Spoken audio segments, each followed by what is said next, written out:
AEW announces plans for an Australian tour. Likely, unlikely. Likely. I said unlikely because I'm a dirty pessimist. AEW announces plans for an Australian tour. Alex had said unlikely. I said likely. AEW, as of recording, not coming to Australia, New Zealand yet. Yeah. February 15th, Grand Slam comes to sunny Queensland, Australia, Suncorp Stadium. Am I going? Probably. Are other friends of the show going? I'm not sure yet. I can neither confirm nor deny at this time of recording. Oh, you sound a bit disappointed. What, does Grand Slam Brisbane? It's really fucking good that Brisbane's finally getting a decent, like a good big size wrestling show, right? Why no Brisbane? Melbourne had our fun a fair few fucking years ago now. That's actually... Yeah, Perth had their fun this year. I would have thought that Sydney was next for something, but yeah, Brisbane. 50,000 seat stadium, first show in Australia. AEW doesn't really have a huge presence. They don't really have a huge TV deal or anything in place, unlike the Canadian market or the UK market when they ran there. So it will be quite interesting to see what the response is.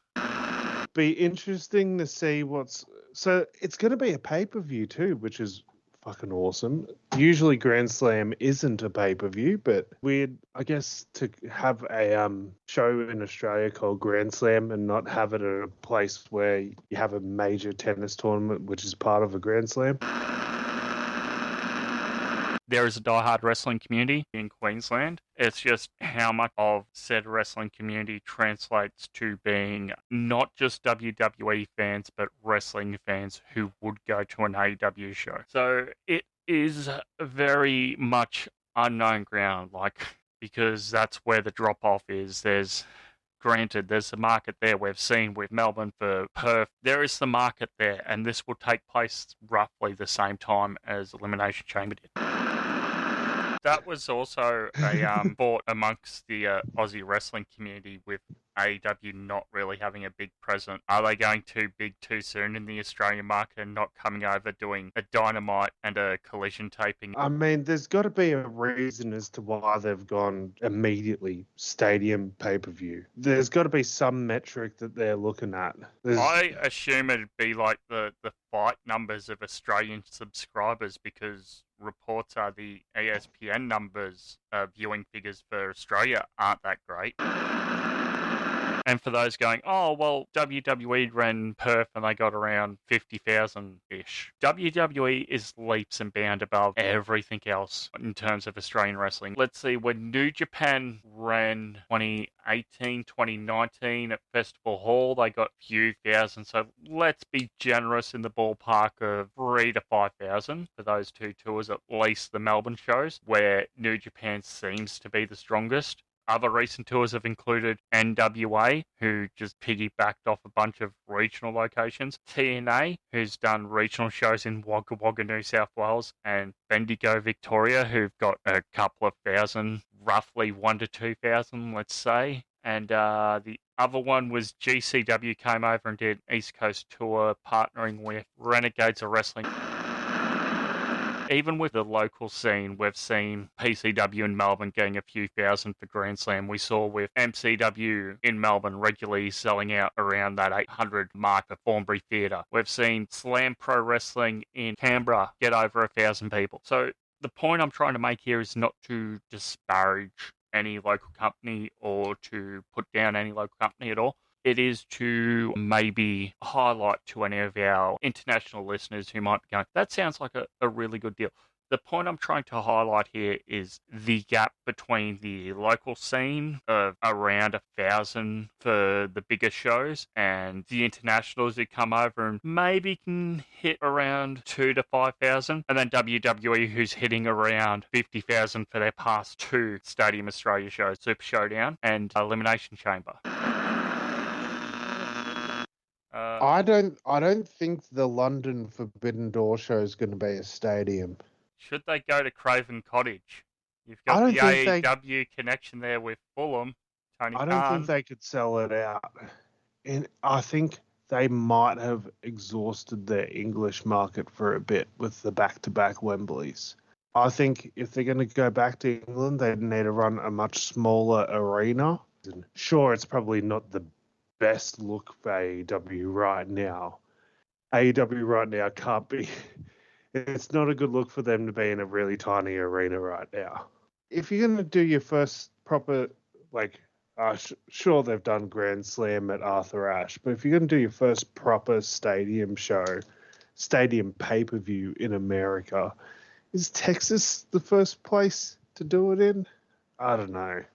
Tried the fucking stadium the Jacksonville Jaguars play in. I guess fear of not being able to fill it. I would say in 2024, I would say Florida is more of a wrestling state than Texas is in 2024. The thing is, Australia is so spread out. It's whether the fans will be willing to travel. There's already been enough of the Australian fan base complaining, oh, why is it in Queensland and not my state? If you want this stuff to happen, get out there and support it. That is the best way for this to happen.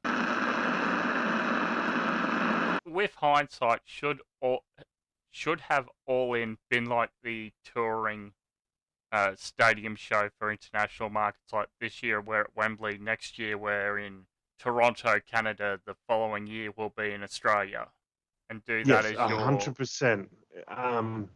Hypothetically, it doesn't even have to be an international. Just do a stadium show a year. Yeah. Call it All In. Do not dip your toe into too many stadiums if you're not sure you can sell it out. Because honestly, there was times where how Wembley looked was not a good look for the company. Yeah, the opening portion and a few panning camera shots, not good. Mm-hmm. Nope. A tradition of unforgettable moments arrives on an all-new stage next year. The biggest night of the year, AEW Dynamite. AEW Grand Slam comes to Brisbane, Australia. The next leg of AEW's Grand Slam goes down under. Allow me to reintroduce myself. I'm the best in AEW. Top guys, out. All Elite Wrestling presents Grand Slam Australia from Suncorp Stadium.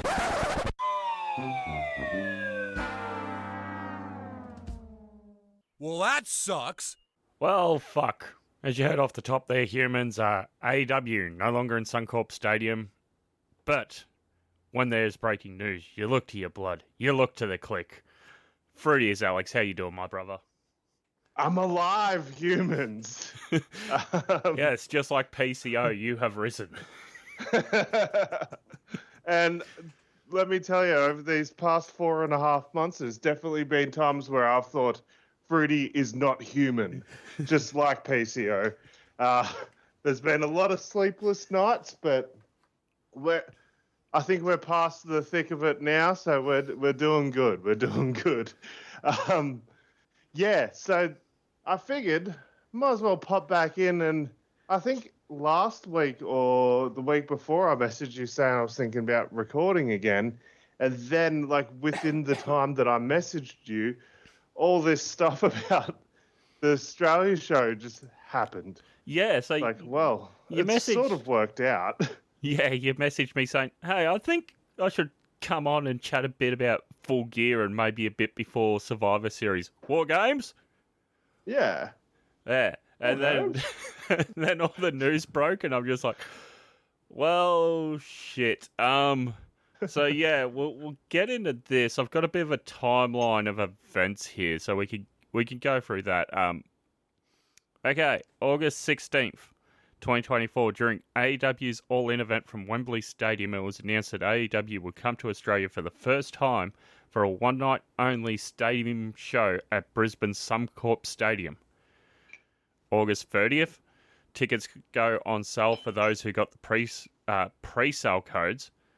And then we go to September 13th, Queensland-based promotion PWL Pro Wrestling League in association with Victorian-based promotion Renegades of Wrestling announced an Australian Super Show for Grand Slam weekend taking place from Eaton's Hotel, about 16 k's north, with a train station 8 k's east. Nice. A few. I'm Yeah. that out of the loop. I didn't know about the Australian Super Show. Yeah. So there you go. Things change when you have a kid.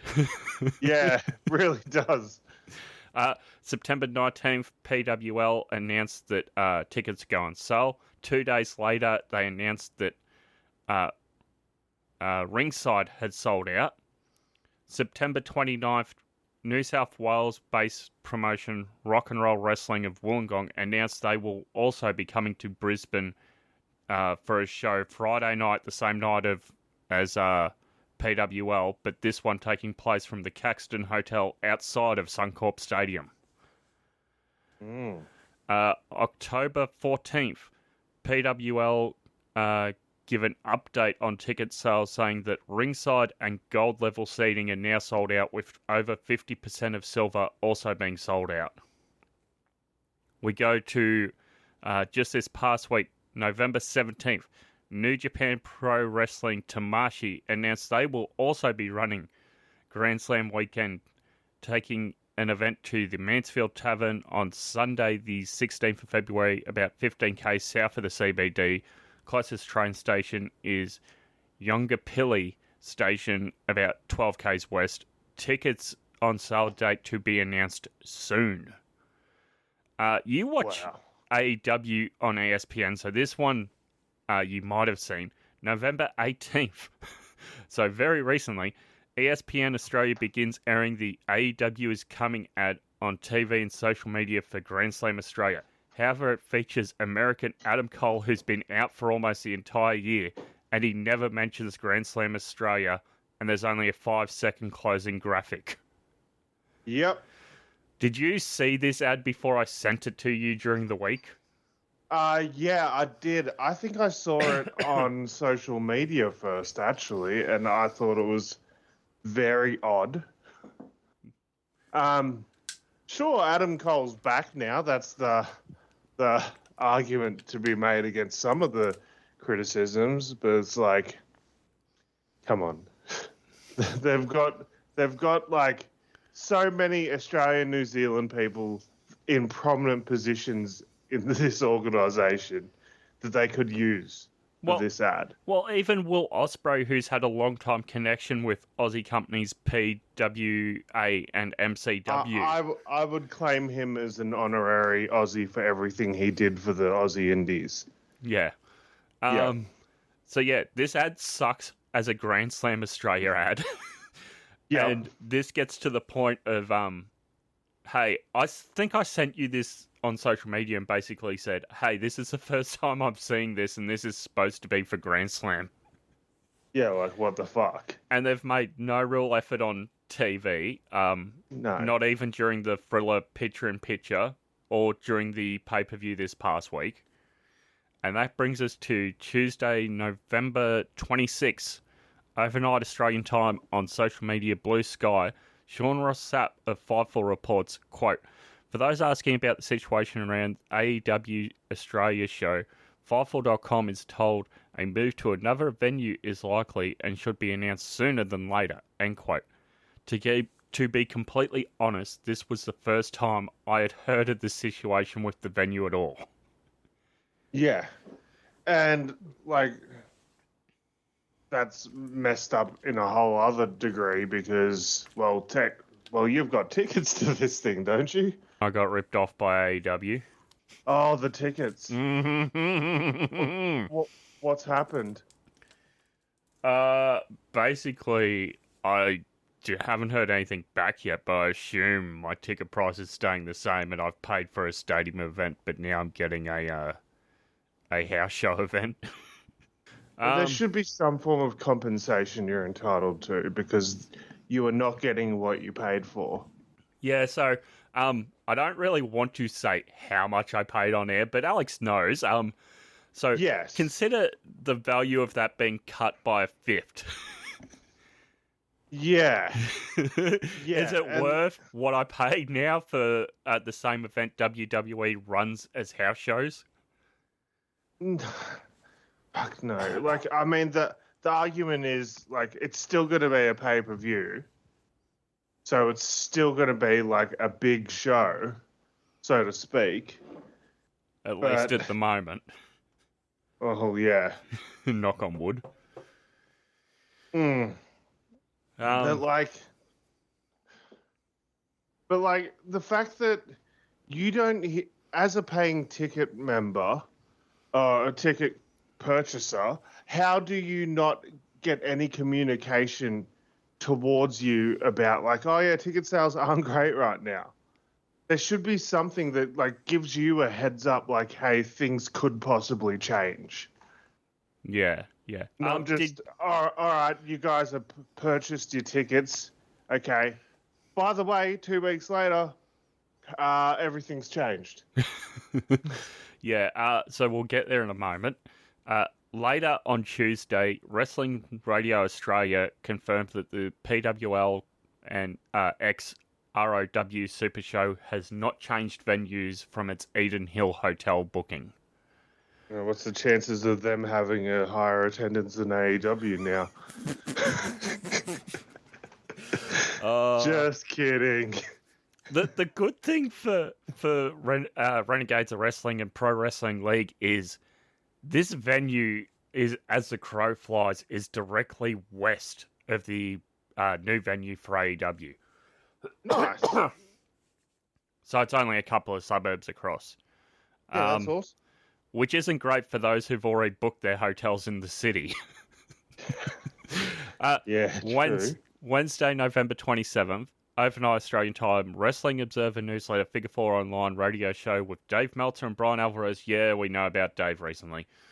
They reported that AEW only drew inside Foxtel's weekly top 20 programs once for the June 8th, 2023 edition of Dynamite with about 20,000 viewers. Care to guess what was the main event of that show in June 8th of 2023? Oh. No, Punk's gone. Is Punk gone? Not by that point. Punk's gone in August. So maybe Punk? Okay, so main event of that show is Jay White versus Ricky Starks. Oh my god. I knew it was someone that they've ousted from the company despite that person being extremely talented. Yeah. We've got a whole discussion to have about Ricky Starks later, don't you worry. Oh. He's been popping up in the news a lot lately. My God. God, yeah. Also on this match saw, Jesus Christ, Orange Cassidy defends the international title against Swerve. 6-man match of Blackpool Combat Club, Claudio, Moxley, and Yuta against Chaos, Chuck Taylor, Rocky Romero, and Trent Beretta. Texas Tornado match of Hook and Jack Perry. So this is going into Wembley. Defeat La Faction and Goblin Nabes, Jurlistico, and Preston Vance. Konosuke Takeshita defeats Diamond Ace, no idea who that is. Chris Statlander as TBS champion defeats Anna Jay with Matt Menard ringside, and then Jay White and Ricky Starks in the main event. This having a 7.74 on Cage Match. Wowzers. We go forward. Also on the Observer radio show, they went on to speculate that the show looked like it could be likely moved to either the Nissan Arena, which is the state netball arena, capacity of 5,000, or the Pat Rafter Arena, which is in the Queensland Tennis Centre, a capacity of 5,500. Of course, that would differ with floor seats and a stage setup. As the Brisbane Entertainment Centre was already booked close to the date, with both a Bryan Adams concert on February 13th and a Billie Eilish concert beginning from February 18th, meaning AEW would have maybe a day to set up and a day to pack down between bookings. Oh my God. Okay.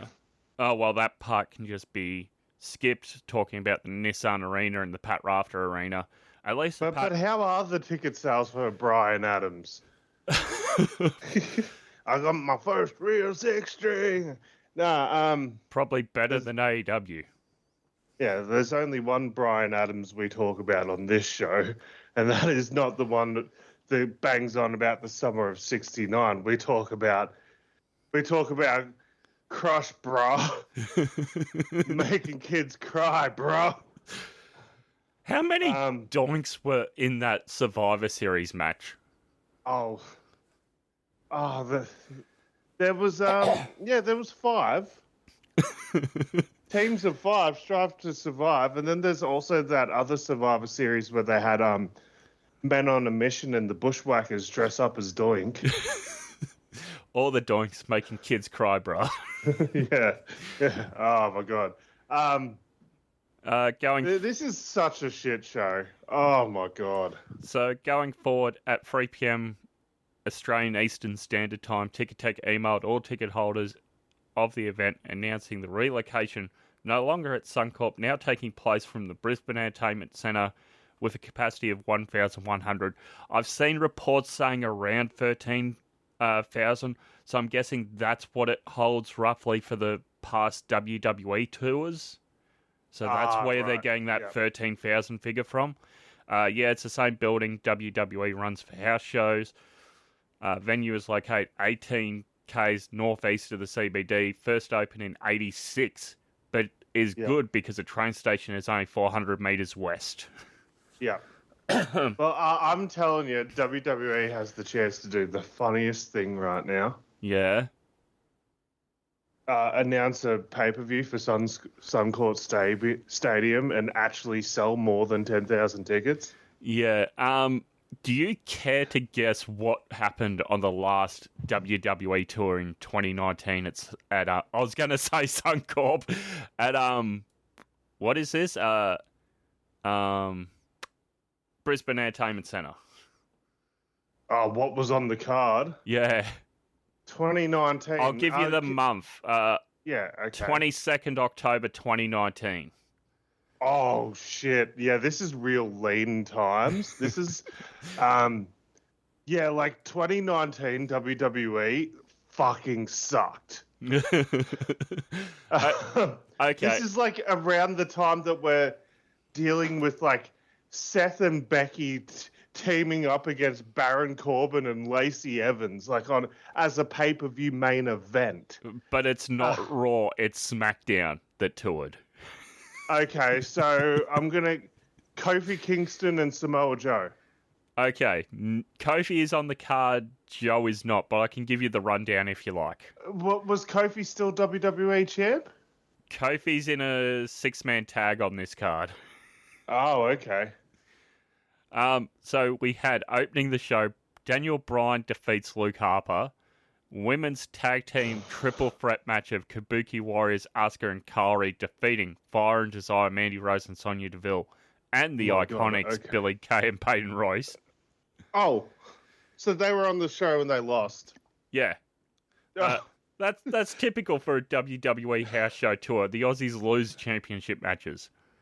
Oh my god. 6-man tag, New Day, Big E and Kofi, along with Buddy Murphy, defeat the Revival, Dash Wilder and Scott Dawson with Randy Orton. Intercontinental Championship match of Shinsuke Nakamura with his manager Sami Zayn defeats Ali. That's right. Oh, SmackDown. my God. SmackDown Women's title of Bayley defeats Charlotte Flair to retain. And your main event, a street fight of Roman Reigns defeating the Vintner, Eric Rowan. Oh, no. Oh, God. There is one review here that gives it a 7 out of 10, saying the best match of the night was Bayley versus Charlotte and Shinsuke Nakamura and Ali. There's no way Shinsuke and Ali wasn't a banger, but my God. What? Oh. You're main eventing house shows with Eric Rowan. Like, God bless the guy, but like, that is not getting any buys from me. Jesus Christ. So I've got the actual email here from Ticketek that's doing the rounds on social media. It says, quote, "Dear ticket holder," so this is just a mass thing they've sent out to everyone. It's not even my name, not Dear Chris. "Dear ticket holder, the promoter of AEW Grand Slam Australia wishes to advise you that the venue for Grand Slam Australia on February 15th has been changed to the BRISBANE Entertainment Centre 1, and then it has the BRISBANE Entertainment Centre's address. Ticket holders do not need to take any actions. Your new tickets will be sent to your Ticketek app in the next 2 weeks. Stadium tickets will not be valid for the new venue. If you have any inquiries about your reissued tickets, please contact Ticketek here. Enjoy the show. Regards, Ticketek team. I emailed him back asking if there was going to be any credit because the show's been massively downgraded, and I've not heard back. Okay. And then last little thing here, as of recording, Wollongong's Rock and Roll Wrestling is yet to confirm if they'll remain at the Caxton Hotel for their Friday show outside of Suncorp Stadium, and New Japan Tamashii is yet to confirm if they'll remain at their Mansfield Tavern booking for the Sunday show and what date tickets will go on sale. Wow. Goddamn. Yeah. So as the humans heard off the top through that splicey recording that I'm going to do from when you joined to talk All In around the time when Sid passed, and when I talked All In on my own, we were already skeptical with the size of the stadium, as were many Aussie wrestling fans and podcasters. Wrestling Radio Australia did talk about it yesterday at length with Todd. I will put a link to that in the show notes below, because I think if you want another opinion, that's probably the best one to go listen to for the local scene perspective, especially the Queensland perspective.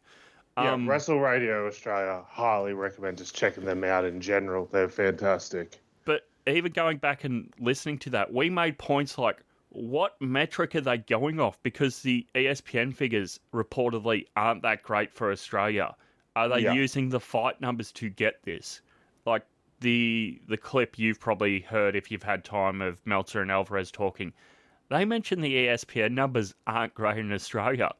What fucking metric was Tony Khan using other than a hope and a prayer? Tell me. Yeah, it makes absolutely no sense. And I think there's a way that he could have done a stadium show in Australia. I think there is a way. I just think he chose. Not only did he go to do this off zero metrics, he's also chosen probably one of the worst markets in Australia to do it in.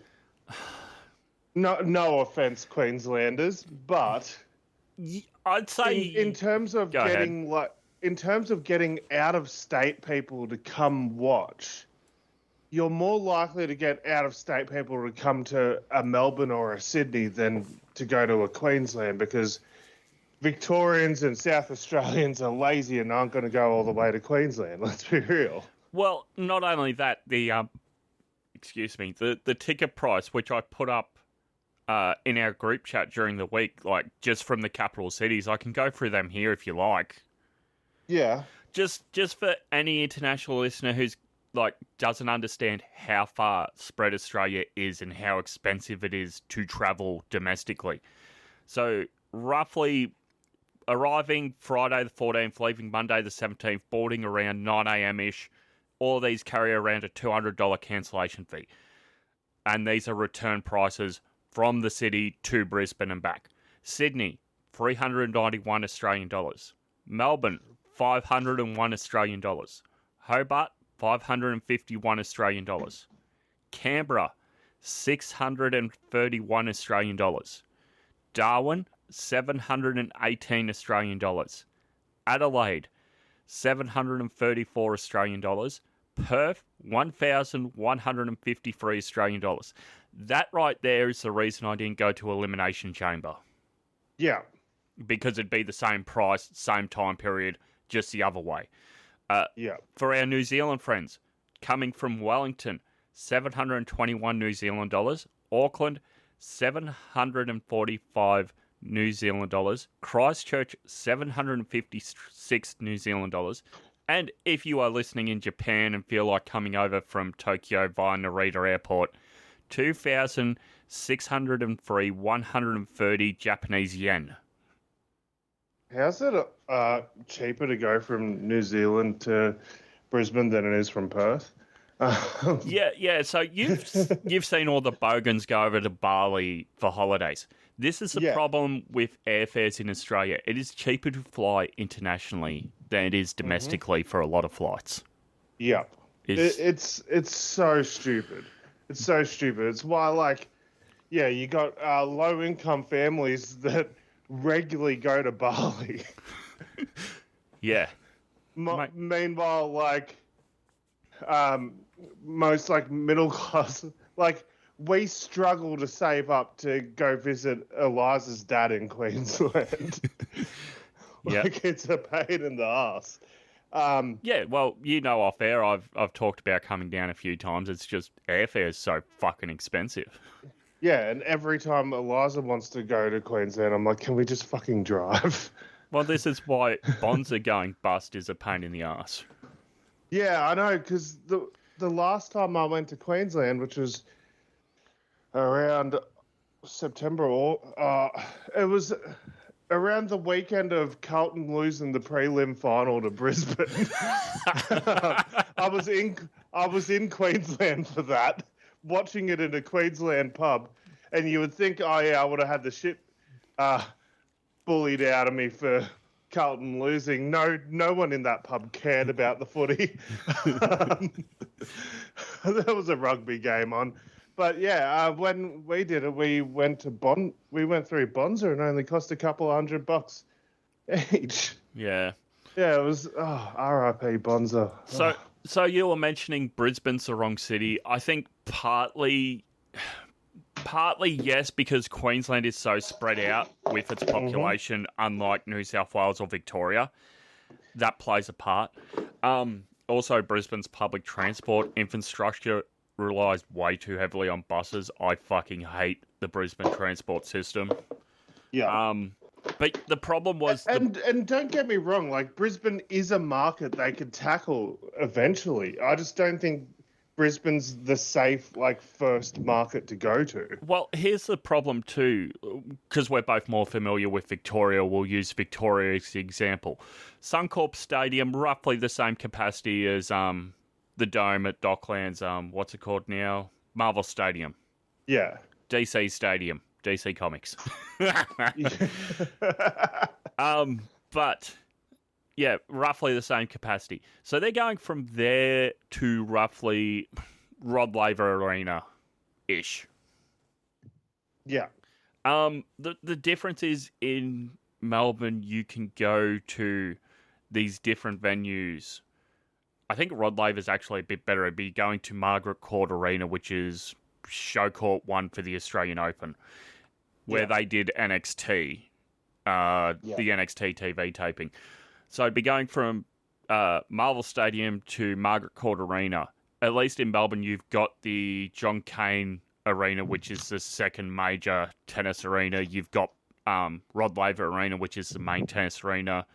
Yeah. You've got Amy, I think it's still called Amy Stadium, the soccer and rugby stadium in Melbourne. Yeah. That you still could have done a stadium show in. Sydney... There's so many more options in Melbourne. Sydney, the same sort of thing. If you were shooting for, I'm just trying to think capacity-wise, Sydney Football Stadium, so the home of the Roosters, the home of Sydney FC in the A-League, you are then shooting for maybe the Sydney Tennis Centre, around 10,000. You've got the Sydney Superdome, I think is the home of the basketball team, around 15,000. You could have done... Parramatta Eels have done up their stadium in the past few years. It holds around 40,000. The problem with Brisbane is, even though it is a predominantly rectangular stadium sporting landscape, that's the right word, the only other rectangular stadium to some degree in Queensland is the old Ballymore Oval that's recently been developed. It's only got one major grandstand and holds around maybe 10,000. Right. So it would look terrible. Moving it to the Gold Coast isn't really an option because of most people have already booked their flights, their accommodation into Brisbane, but Gold Coast would have the Suns Stadium or the Titans Stadium in Robina or the Gold Coast. And also, just think of it like how expensive accommodation would be in the Gold Coast.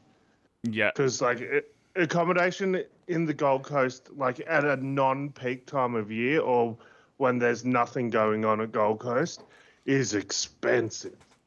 Mm-hmm. So I've been down there for Supernova once on the Gold Coast, and it is fucking expensive. I occasionally just like look at prices of these things for like future holidays and all that. And Oh it's just yeah, like, you'll be going to the theme park soon enough. Give it a few more years.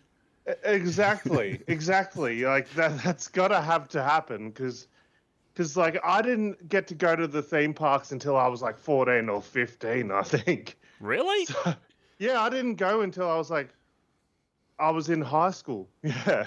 Oh, okay. I suppose you met. Yeah. No, I thought you went when you were younger. No. I had a lot of Queensland trips when I was younger, but that was mainly in the truck with Dad, which were just as awesome. But I think another thing that I've seen a few people mention it, but I think another thing that really needs to be taken into consideration as to why the ticket sales were so shit. What's the hottest time of the year? In Queensland? Summer. Yeah. And what's generally the hottest month of summer? It's February, right? Yep. Yeah. What's the fucking most humid, hottest state in Australia? Probably Queensland. Holy shit. A stadium, an open-air stadium in February, in summer. Oh, fuck that. Located entirely within your kitchen.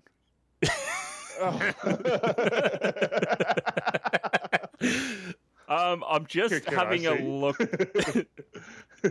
Not at Suncorp, you can't.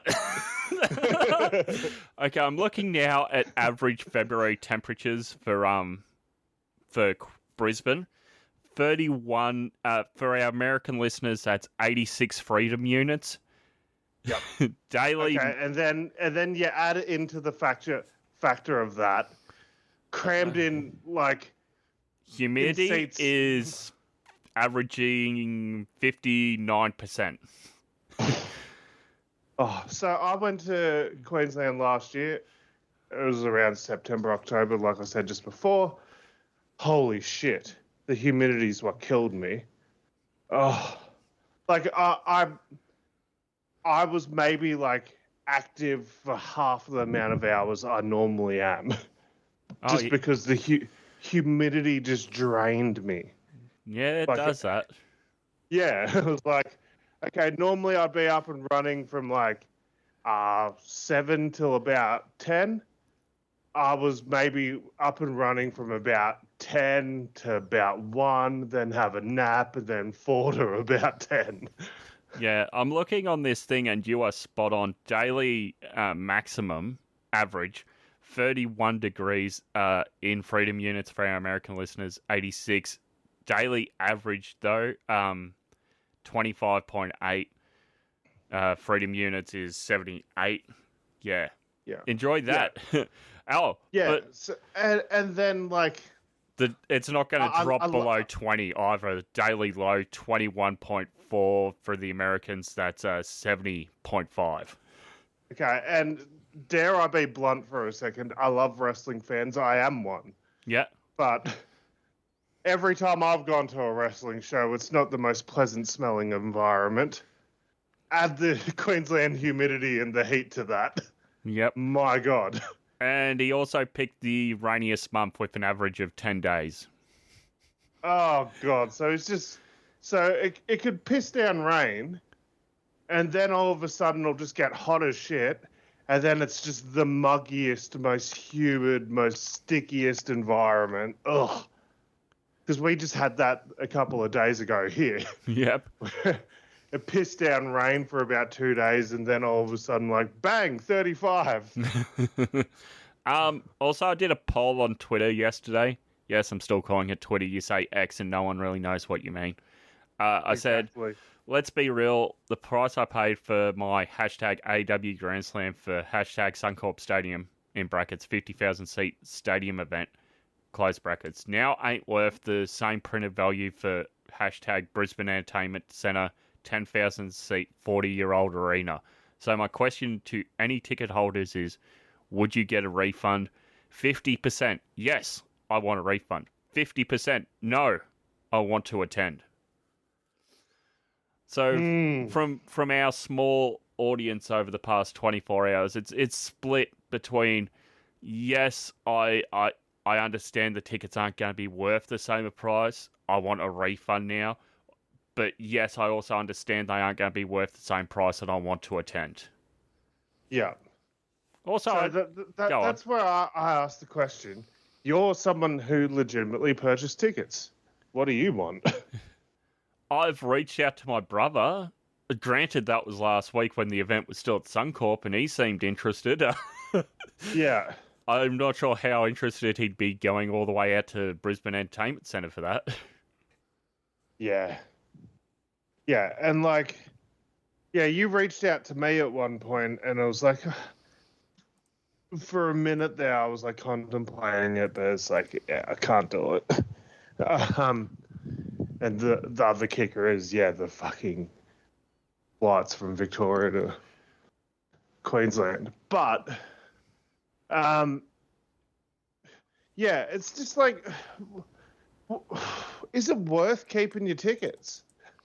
Is it worth asking for a refund? I don't know. That's up to you. But, man, there needs to be some sort of compensation, and for those that are actually not getting refunds. Yeah. There needs to be something added on to this because, yeah, okay, so do you know what sort of seats you're getting now? Like... Not yet. That's the thing. I don't know if I'm... Because on the Ticketek website, it's still listed as Suncorp Stadium. Here, give me a second. I'll see if I can screen share. How do I screen share? Come on now. You should be a pro at this by now. Oh, it's been so long. Okay, I'm not sure if you can see. I can see. So the graphic banner reads Brisbane Entertainment Centre, but the venue here still lists Suncorp Stadium. Yeah. Fucking hell. Who knows what's going on? Well, there's the one I got. For a second, I thought they were doing Dynamite as well, but no. It's just called Dynamite VIP. Yeah. And there's all Elite VIP, Ringside VIP. Okay, so, like... So is that the sort of... Did that say exactly the same thing when it was a stadium? That's what it's saying now. Did it say the same thing in the past? Yeah. Yeah. So it hasn't been changed yet. Okay. Is my point, but yeah. I honestly don't know. I'm probably gonna sleep on it for a few more days because they said 2 weeks, so mid-December I should at least have an email from them saying my tickets have changed or something. Who knows? But yeah, there needs to be a bit more than that. They should at least chuck a few more perks into each of those sort of VIP things and all that sort of stuff, all those sort of packages. They should add extra perks to all of them for those people that have purchased tickets. I don't think they've got photo ops, but yeah, they should be adding some photo ops to some of those. Yeah, because, okay, you've had a limited amount of people that actually bought the tickets, and the ones that actually did buy the tickets, they're the ones that are suffering. You're punishing the small fan base that you do have. Like, here's the seating map is still live, Alex. Jesus. Here's what sold. It's mostly floor on the stadium. Yeah. There's still a bit left in the, I guess that's the bottom right triangle, and then most of the left-hand side in the actual Whereabouts grandstand. would you have been? Here, I think. Oh, that's such a good spot too. Such a good spot. Yeah, there. Yeah. Oh, god damn it! What could have been? Yeah. That's the thing. Like, nothing. Like, I think a bunch of the cheap seats have sold. Looking at this, so a bunch of people are going to get free upgrades. Yeah. And the other thing is, the other argument is, like, people are like, oh yeah, but WWE did so well for Elimination Chamber in Perth. Like, oh, how'd it go so wrong? Have you actually looked at the photos of the crowd at Perth? Yeah. A lot of empty seats. Oh, yeah, well, WWE says 50,000. It's probably close to like 40, 35 maybe. I don't know. Yeah, I haven't seen. There was a lot of gaps. And I think a big part of that was because, like, Perth is great and all, but it's still, like, far away from the rest of the country. And I think Queensland's not as bad as Perth, but it's pretty similar. Oh, that one's Super Showdown.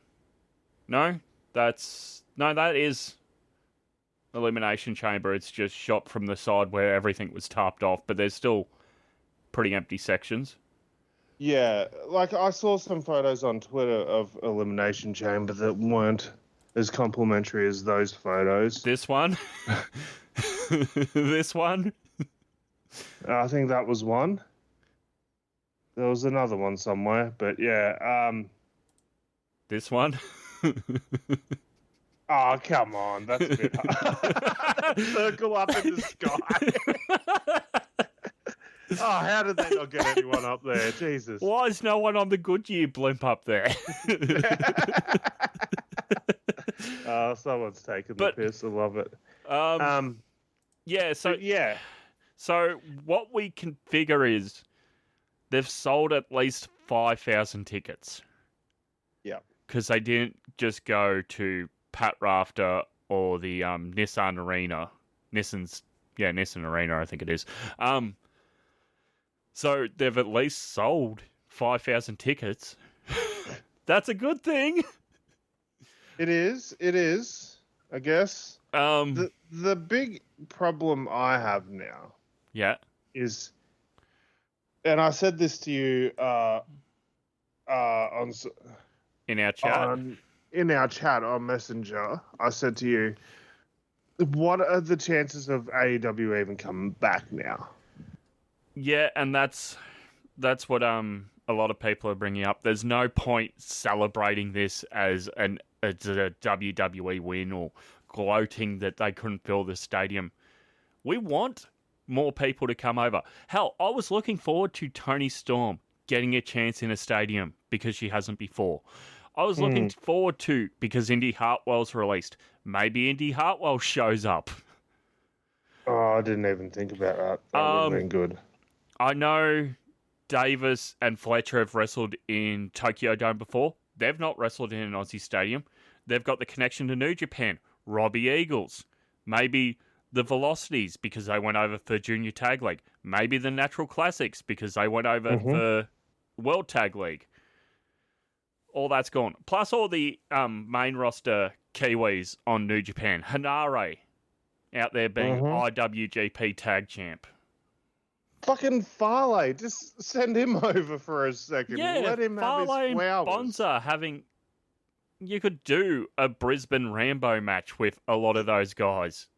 Yeah, like just a battle royal, chuck Farley in there, let him have his flowers because he fucking deserves it. Even Jay White hasn't done a stadium show in Australia or New Zealand. Yeah, it's so sad that's... I mean, yeah, I don't see a way that AEW will ever try to do a stadium in Australia again. Here's the thing too, and you were saying this too in the group chat. AEW isn't hot right now. The It hottest, is not hot. The No. only time they've done over 50,000 ever was the first Wembley show. They did around 45,000 this year.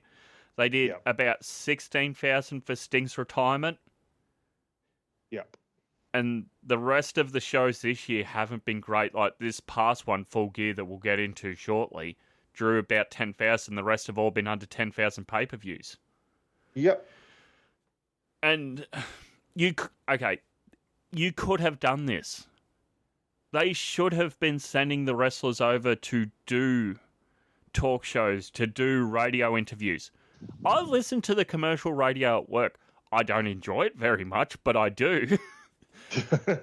You could have sent someone over to do a Triple M appearance or a Hit FM appearance or go on Channel 7 or go on Channel 9 or... Well, I do recall at some point they did send people over, but it was fucking Paul White. And Tony Storm. Okay, Tony Storm, fair.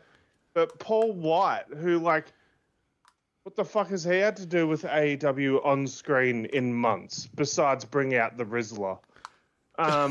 We'll get to that shortly. We'll get there, because I've got some very controversial takes about Big Boom AJ, Big Justice, and the Rizzler. Okay. But we'll get there. Yeah, like, okay, not to... This is just briefly, and again, go listen to Wrestle Radio Australia this week, which I'll put... Go listen to Wrestling Oz Style as well, but chances are you probably already are if you're hearing this.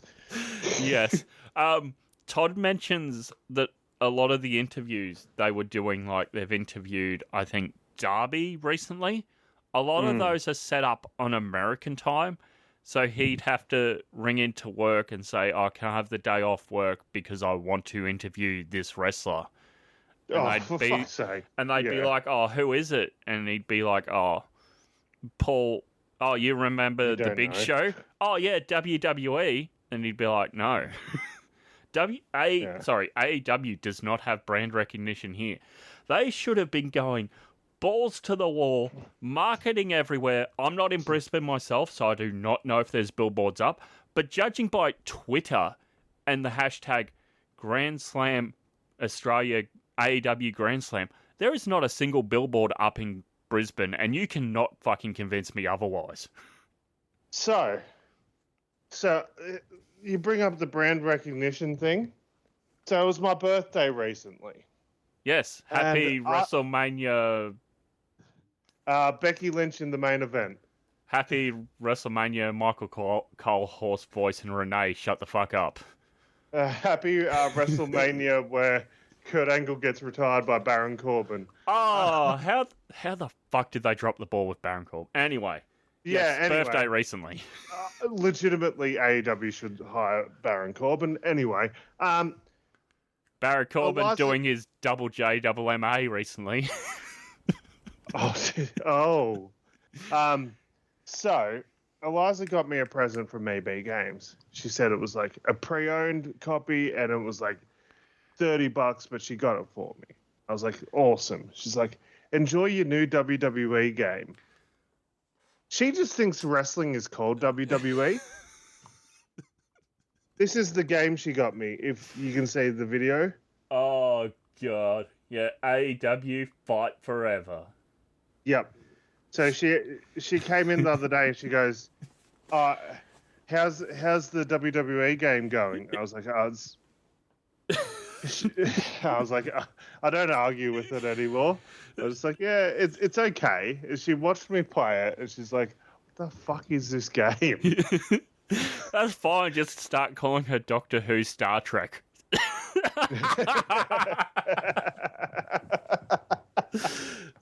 Oh, God. No. I will tell you, I've fallen in love with David Tennant lately, okay? So I'm not going to disrespect Doctor Who in front of her. Why? Was she making you watch all of Tennant's era? Yes, she grew up on it. But Blink is so good. Oh, God. So when when the baby was first born, pretty much all you have to do with the baby for the first couple of months is just like hold it and let it sleep and change its bum when it needs to be changed. But essentially, like 80% of the time, there's nothing to do with it except watch TV and hold it. Because if you put it in the bed or the bassinet by itself, it's just going to crack the shits. So you just hold it to keep it quiet. Fair enough. So you end up watching a lot of TV. And then Eliza and I just ended up binging a lot of Doctor Who at some point. Ah, well, fair enough. Which was awesome. But, holy shit, that game sucks. Also, like, how bad can a game be that the first match I ever played on it was that online Stadium Stampede thing? Yeah. Which is just like Fortnite, but wrestling. That was the first match I ever did on this entire game, and I won online against 30 people. Like, how bad can the game be that, like, someone that's never played it before can just jump online against 30 people and win it? Oh, boy. Yeah. Yeah. Needs more loot boxes. Needs more online purchases. Oh, well, yeah. I mean, at least with this game, you don't need to spend actual real money to unlock most of the game. Good. Unlike the other fucking shit, which I just haven't bothered buying the last couple of years. Oh, WWE. Yep. Yeah. Anyway, what were we talking? Your birthday recently? So no brand recognition with AEW. Yeah. Yeah. Yeah. I do not know what statistics he pulled out of his ass. Yeah. Was it... Okay, what year was Super Showdown? 2018. Jericho was out of the company by then, wasn't he? Yep. Jericho's in some directive position, isn't he? Yes. Do you think this was Jericho going, oh, well, they did it, pal, we can do it? I don't know if it's Jericho. I do wonder if it's like there's some other suits involved. I know they're getting some sort of money from the Queensland government to run here, but was that also a big... It's okay. It's not as if AEW needs fucking money. They've got Shad Khan bankrolling them at the moment. We aren't talking TNA with Panda Energy money here. We're talking lots of money. We're talking big money. Yeah, we're talking big money.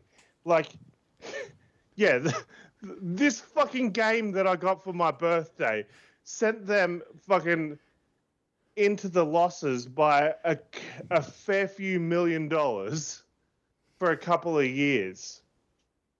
And they're still doing just fine financially. They're still rolling. But, like, remember how, like, they were losing money year over year because they made this fucking video game that sucks balls, by the way. What's worse? TNA Impact Wrestling game or this? No, this is much worse. At least Oh, no. No, the TNA Impact game looks good. The graphics look kind of cool. For the time. Yeah.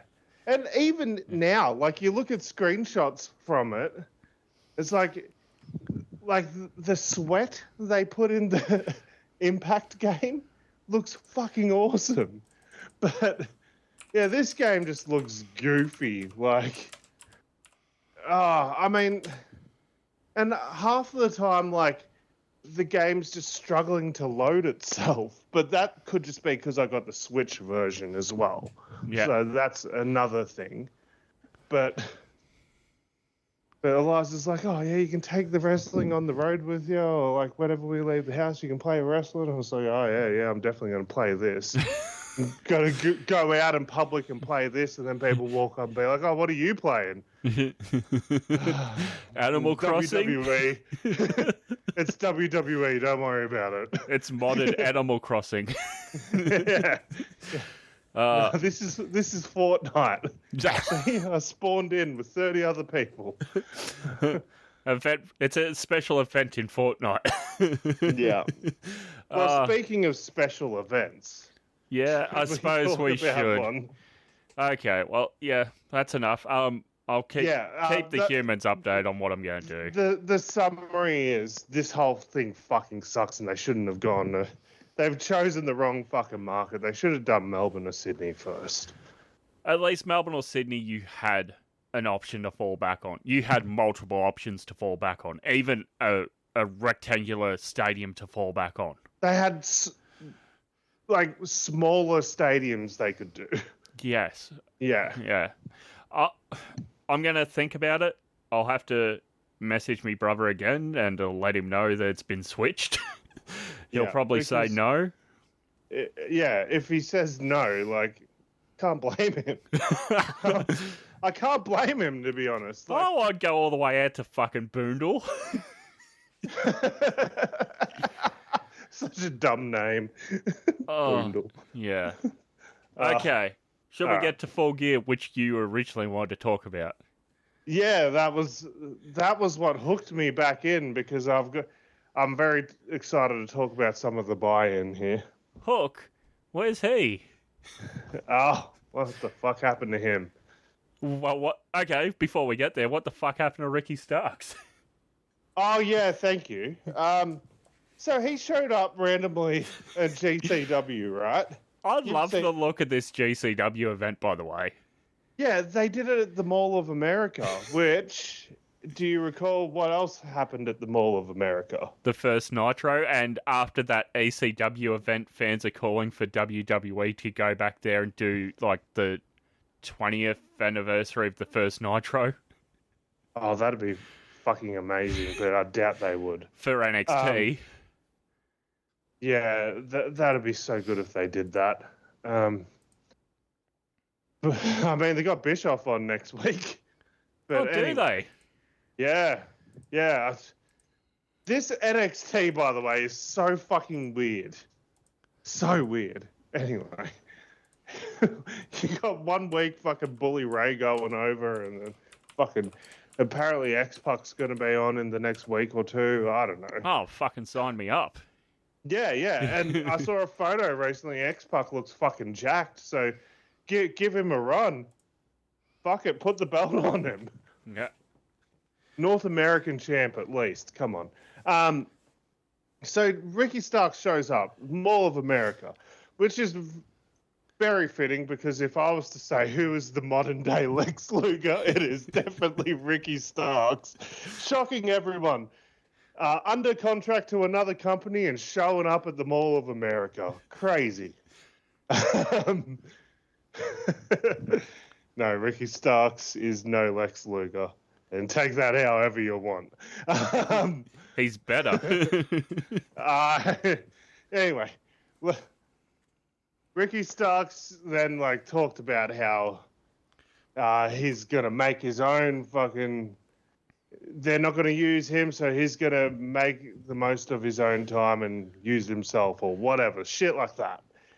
And then they announced that he had all these appearances coming up with GCW. There was a match with, I believe, Matt Cardona in LA that they were going to do.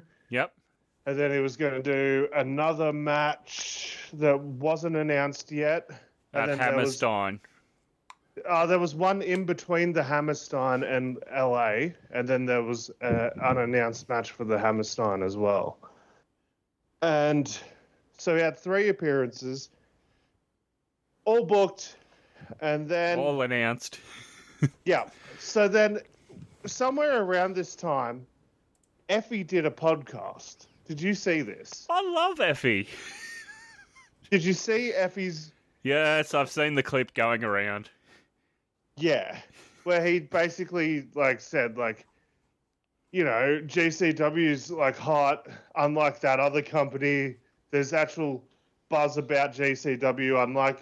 essentially AEW, and GCW doesn't have, Brett Lauderdale doesn't have his dad to bankroll this whole thing. Even if the company's not over, they're still going to be here because they have their dad. Essentially like that, right? Yep. And dumb.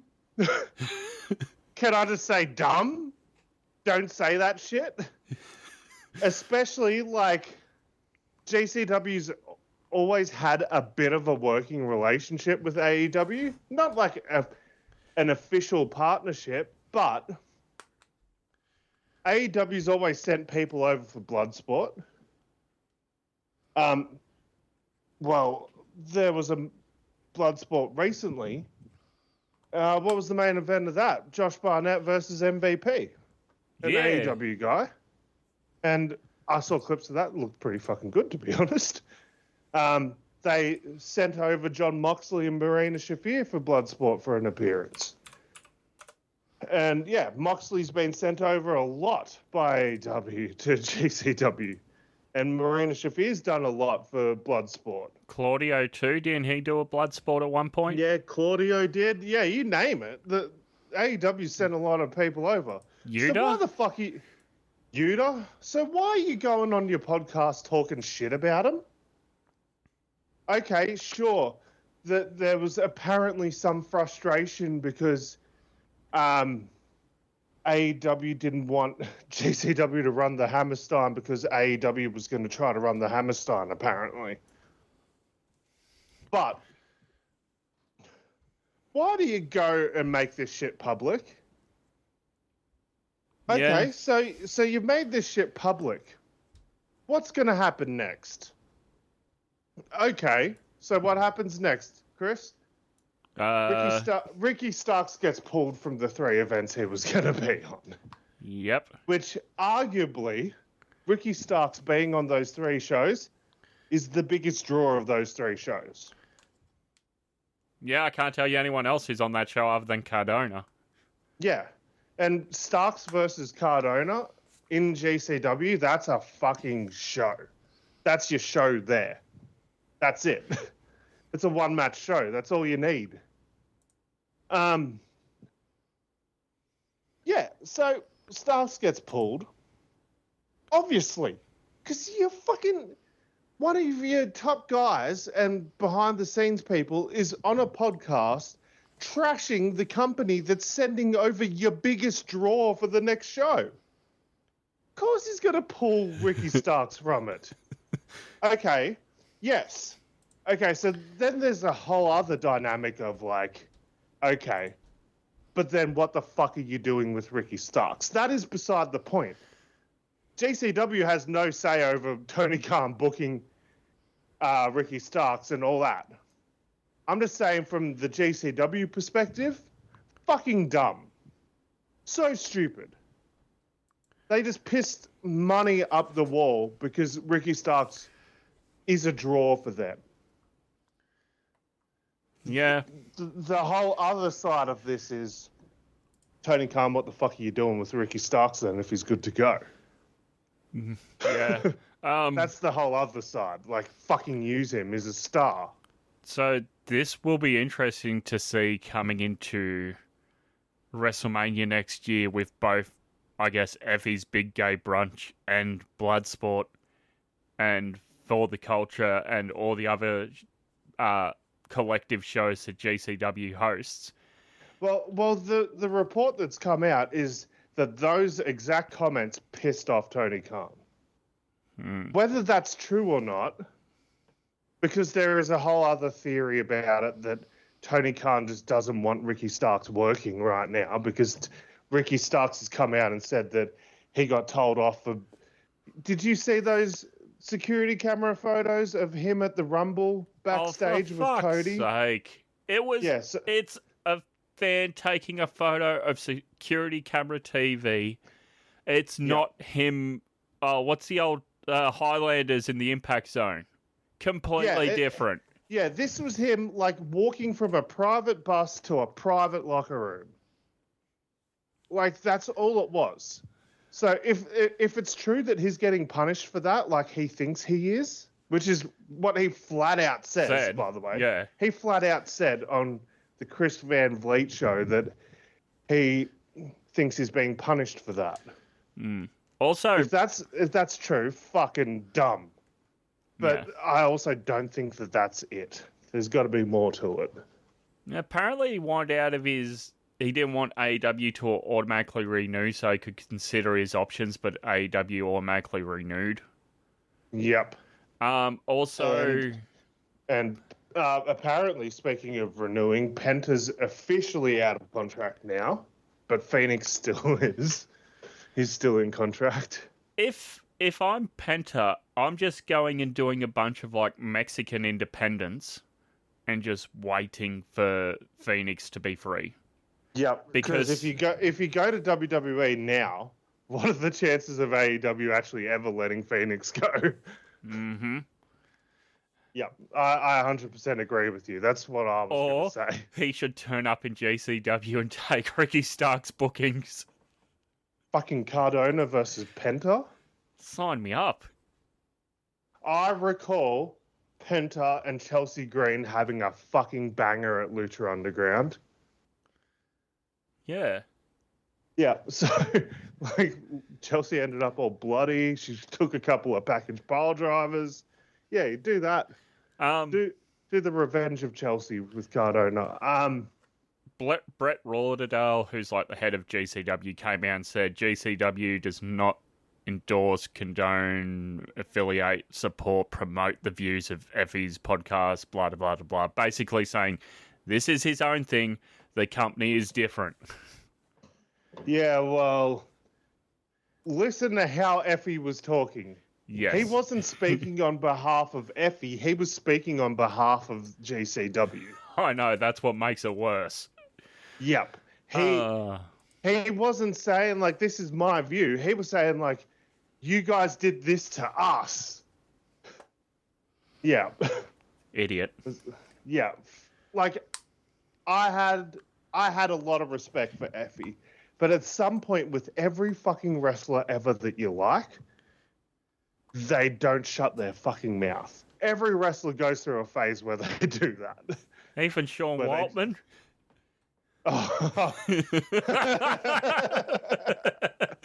I can think of many shoot interviews, but they're the best, by the way. You leave little bitch alone. All I'm thinking of is that match with Razor and he puts the talcum powder and the giant diaper on him. They need to bring that back for NXT if they're bringing Sean Waltman back. The little bitch match. The little bitch match. Who fucking put Ethan Page in a nappy? Well, he has been in Feast or Fired before, hasn't he? Or no, was it the turkey match? Yeah, he's done that. I'm pretty sure he died on TNA. I'm pretty sure Karate Man killed him or something. They did a match of Ethan Page versus Karate Man. Do you remember that? Oh, God. Wasn't he strongly against that, and that's one of the reasons he left TNA? Well, that was his last appearance, I'm pretty sure. And they did a whole thing where, like, Karate Man, like, ripped out Ethan Page's heart or something. Oh, that's right. It was during the pandemic. Yeah, it was cinematic bullshit. But, like, TNA cinematic is the shit to look back on from the pandemic. Holy shit, it's so weird. Wrestle House? Wrestle House, oh my God. Or, like, didn't Taya Valkyrie die?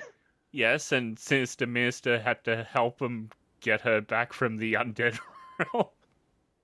After she got released from WWE. Go to NXT? Yeah, after she got released. Because she died, she went to the dead realm, which was NXT, and then she came back for a bit. Yeah, which is fucking outrageous. And now it's even funnier because TNA are partnered with the dead realm. They could do a whole thing where, like, them opening it up to bring Taya back accidentally seeped through the dead realm and it's taken over their entire company. Odd question, and then we'll get on to Full Gear because we have diverted a bit. As we do. Has Sinister Minister appeared for Impact since Sanamans? Whatever the NWA pay-per-view was. Yeah, that one. I don't think so. Oh. Yeah, I know.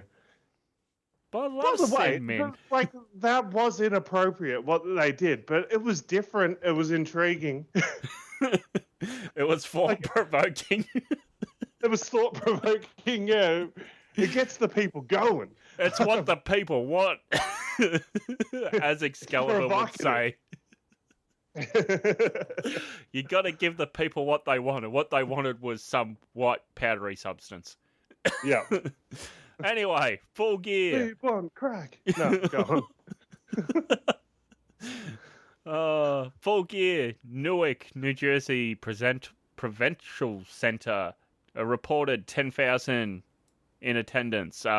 Actually, a good turnout for AEW. Yeah, pretty good turnout. However, your pre-show should only be an hour. Do not start the matches way too early, as we saw with Anna Jay and Deonna Purrazzo, as there was a lot of empty seats. Oh, no. So I only saw one match from the pre-show, but it's the one worth talking about in a bit, but we'll get there. Anna Jay, Deonna Purrazzo, was not a fan of this match. Deonna... Completely forgot Deonna's under contract. Yep, cool. With Taya Valkyrie. Oh, shit. Yeah, okay. Yeah, she's there too. So, yeah, this was a nothing happening match. Deonna losing in her hometown. And Anna Jay, her last few outings, she hasn't really looked great. No, but they're pushing her to the fucking moon, aren't they?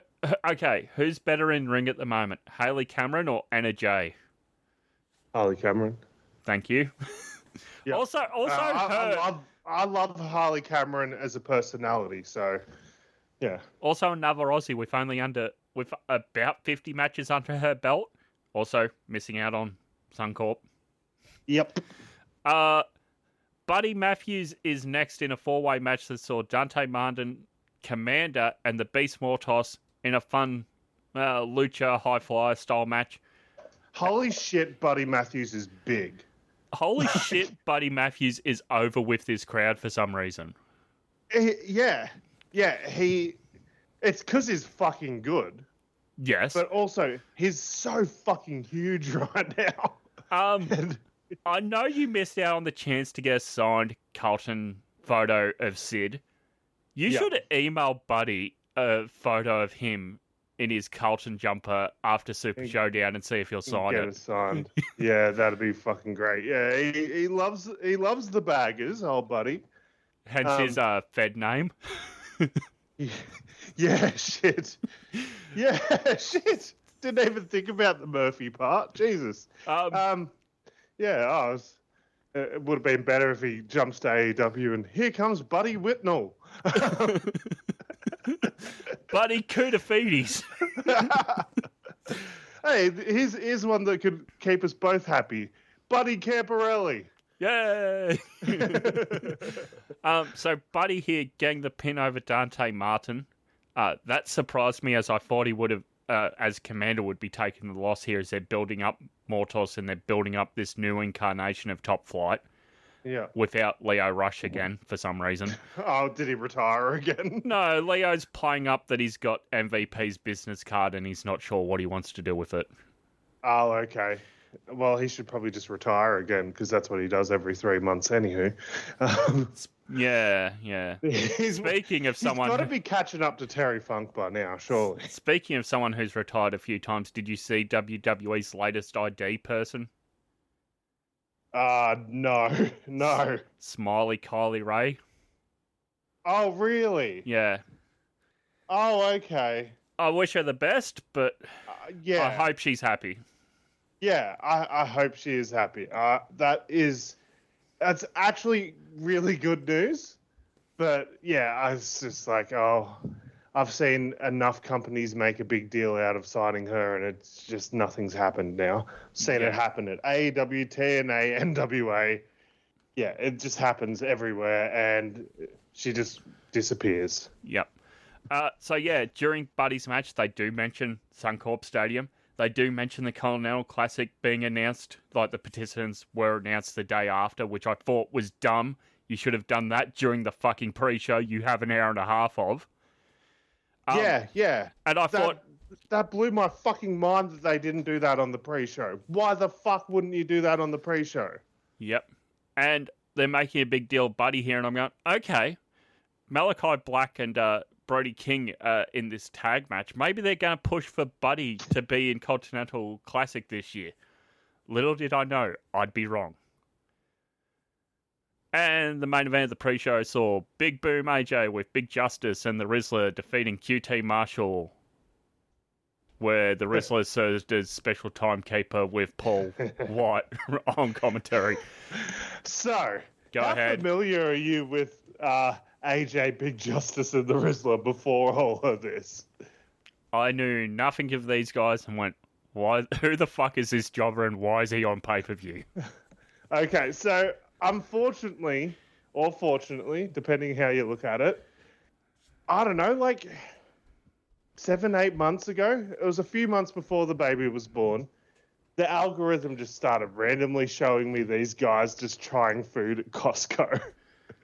And it was AJ, Big Justice, and the Rizzler. And then, like, it started just blowing up on my social media, like my algorithm, it started blowing up on. And then I remember seeing someone being like, hey, I found this video of AJ from like 20 years ago doing an indie wrestling show. Yeah, so before the pay-per-view I looked up, and yeah, he's an indie wrestler going back to the early 2000s. Yes. And then, yeah, so I actually found these guys, like, they're kind of cringe on TikTok and all, and social media and that, but they're kind of wholesome too. It's just like, it's just a family that tries food together and they hang out together and they give food ratings of boom or doom. So that explains QT Marshall's gimmick. Doom thing, yeah. But the biggest breakout star of this whole social media thing has been the Rizzler, because it's just this little chubby kid that does this silly face, and it's hilarious. It's stupid, but it's hilarious. Anyway, fucking popped huge when they announced the other day that the Rizzler was going to be on pay-per-view or pre-show. But yeah, AEW's most successful weigh-in. Holy shit. Anthony Go weigh-in. Oh, yeah, it beats that one, that's for sure. I remember QT and Paul White did one as well. And QT was involved in the Agogo one as well. QT, what is it with him and weigh-ins? Keep him away from scales. Yeah, so AJ apparently weighs 550 pounds. Sure. Yeah, that's what it said on the scales. Because he had too many double chunk chocolate cookies, which is his thing. That explains all the anyway. cookies on his tights. Yes. So he would eat double chunk chocolate cookies, and his son would eat these things called chicken bakes, which I think they're just like puff pastry with like creamy chicken inside it. But it's like the shape of a sausage roll. Like the length of a sausage roll. Sounds nice. Looks fucking good. Yeah. Sounds nice. But yeah, so that's who these people are, and I fucking love them because I think they're wholesome. and I was so happy because like you could tell like not only does AJ love wrestling, you can tell his son's just genuinely a big fan, like Big Justice. Yeah. By the way, the Rizzler isn't one of AJ's kids. The Rizzler's just a kid that Big Justice is friends with from school.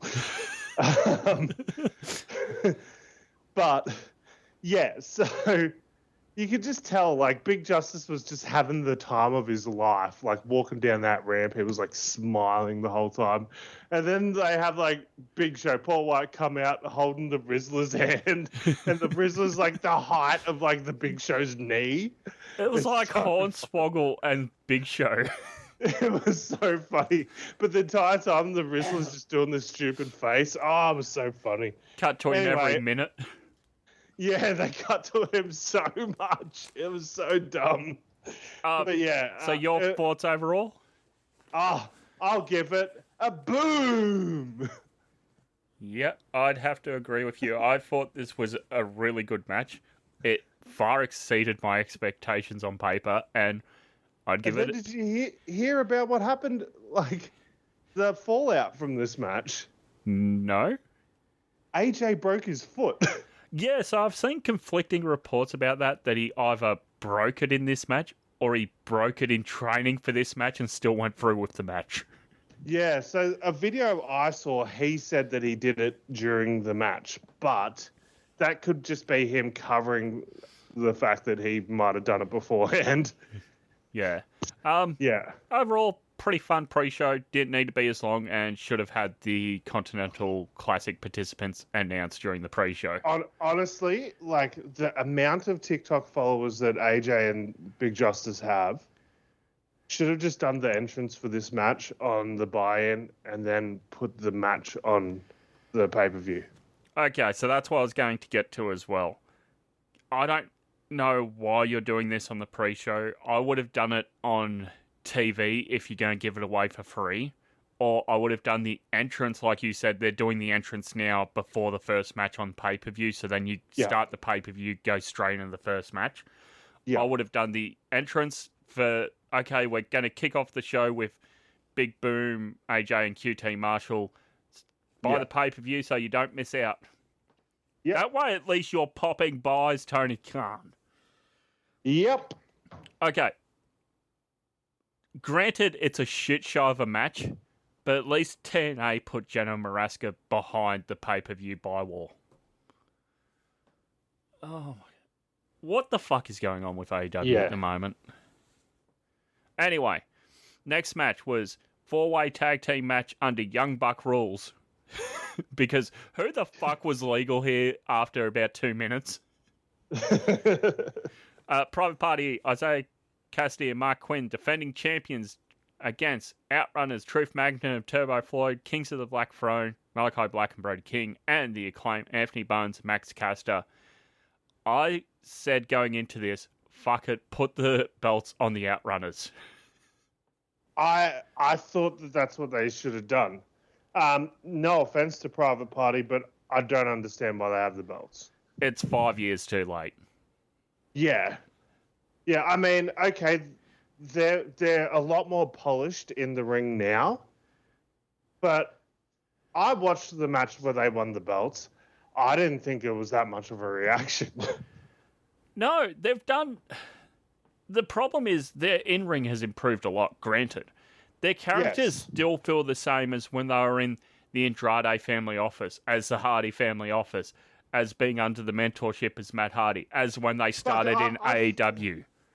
I feel like there was like more character with Isaiah Cassidy like a few years ago when he would just make random sex moans. Remember when he was doing that? I do now. Yeah, I'm not going to do that ever again on a podcast. Sorry, humans. And clipping that for my soundboard. But,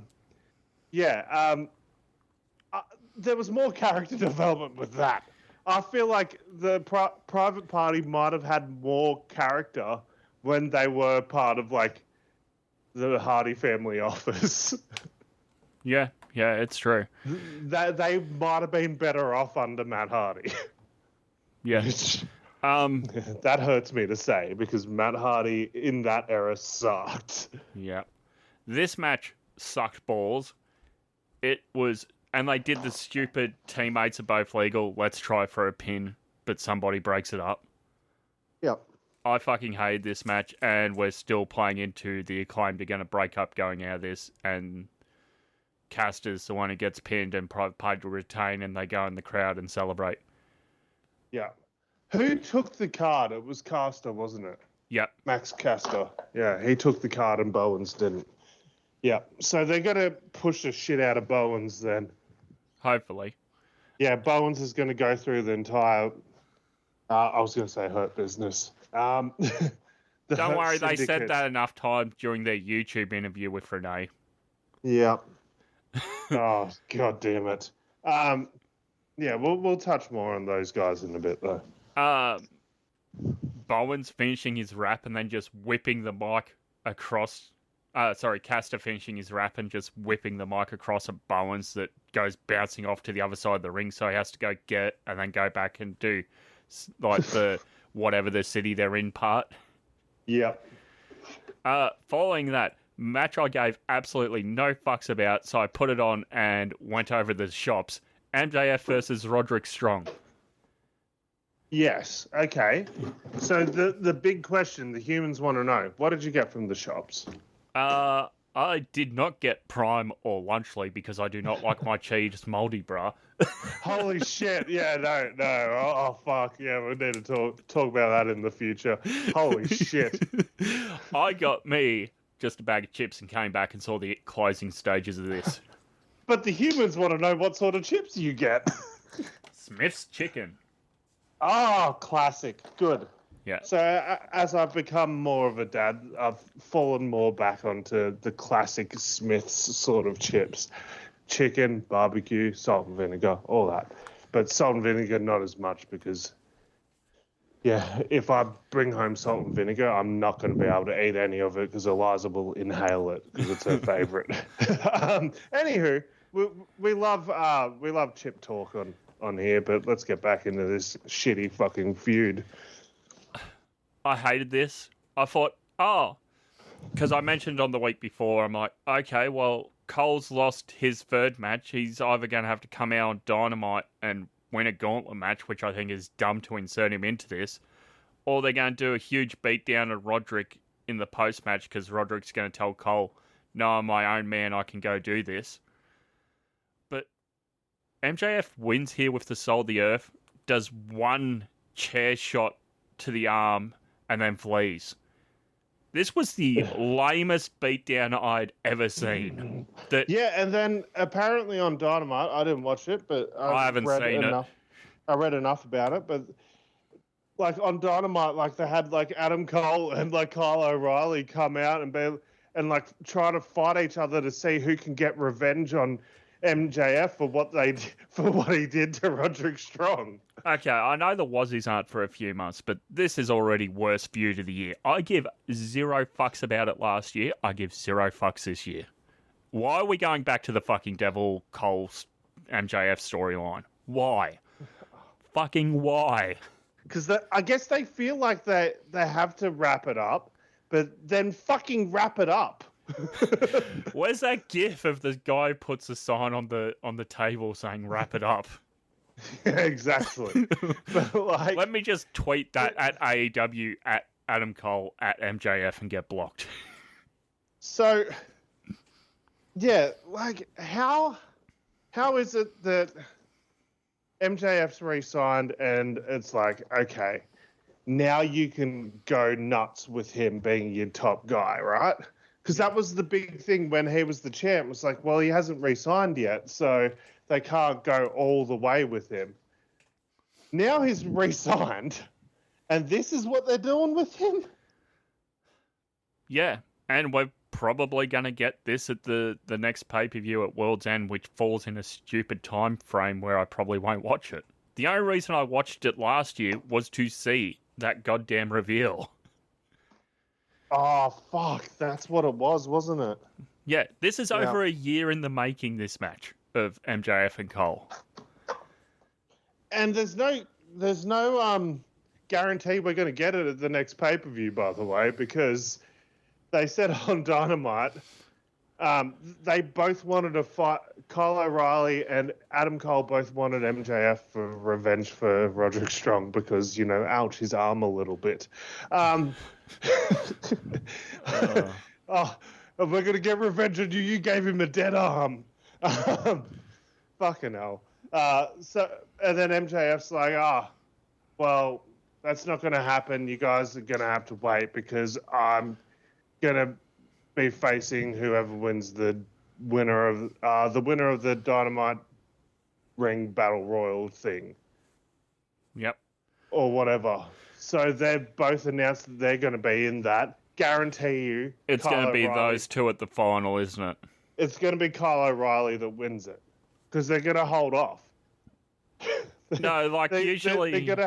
they're going to do MJF versus Kyle O'Reilly on pay-per-view before they do Adam Cole. If we get that in Brisbane, I'm going to be so fucking angry. Oh, that's sort of working out that way, isn't it? Is Grand Slam before Revolution?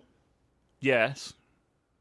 Oh, no, They've only got the co-promoted New Japan CMLL the Tokyo Wrestle Dome show. Dynasty Yeah. thing, yeah. Which, that looks pretty cool. Yeah, there's a few matches announced. Kenny Omega's going to be back. Bucks are going to be back. Bucks will be back. Yeah, that's awesome. Hang on, one of these dogs has just decided to have it. Okay, yes. I put a box on the floor. You're not sure what it is? It's okay. It's okay. It's our special new dog that we got last year. She's gorgeous, but she's a bit dumb. Following that, match 6 of the evening, Mercedes Moné defending against. She did it for The Rock and got ran over. It was Chris Statlander. Oh God. The build was absolutely terrible for this. Yeah, and the thing is, like, 2 years ago, a couple of years ago, this is a fucking dream match for me.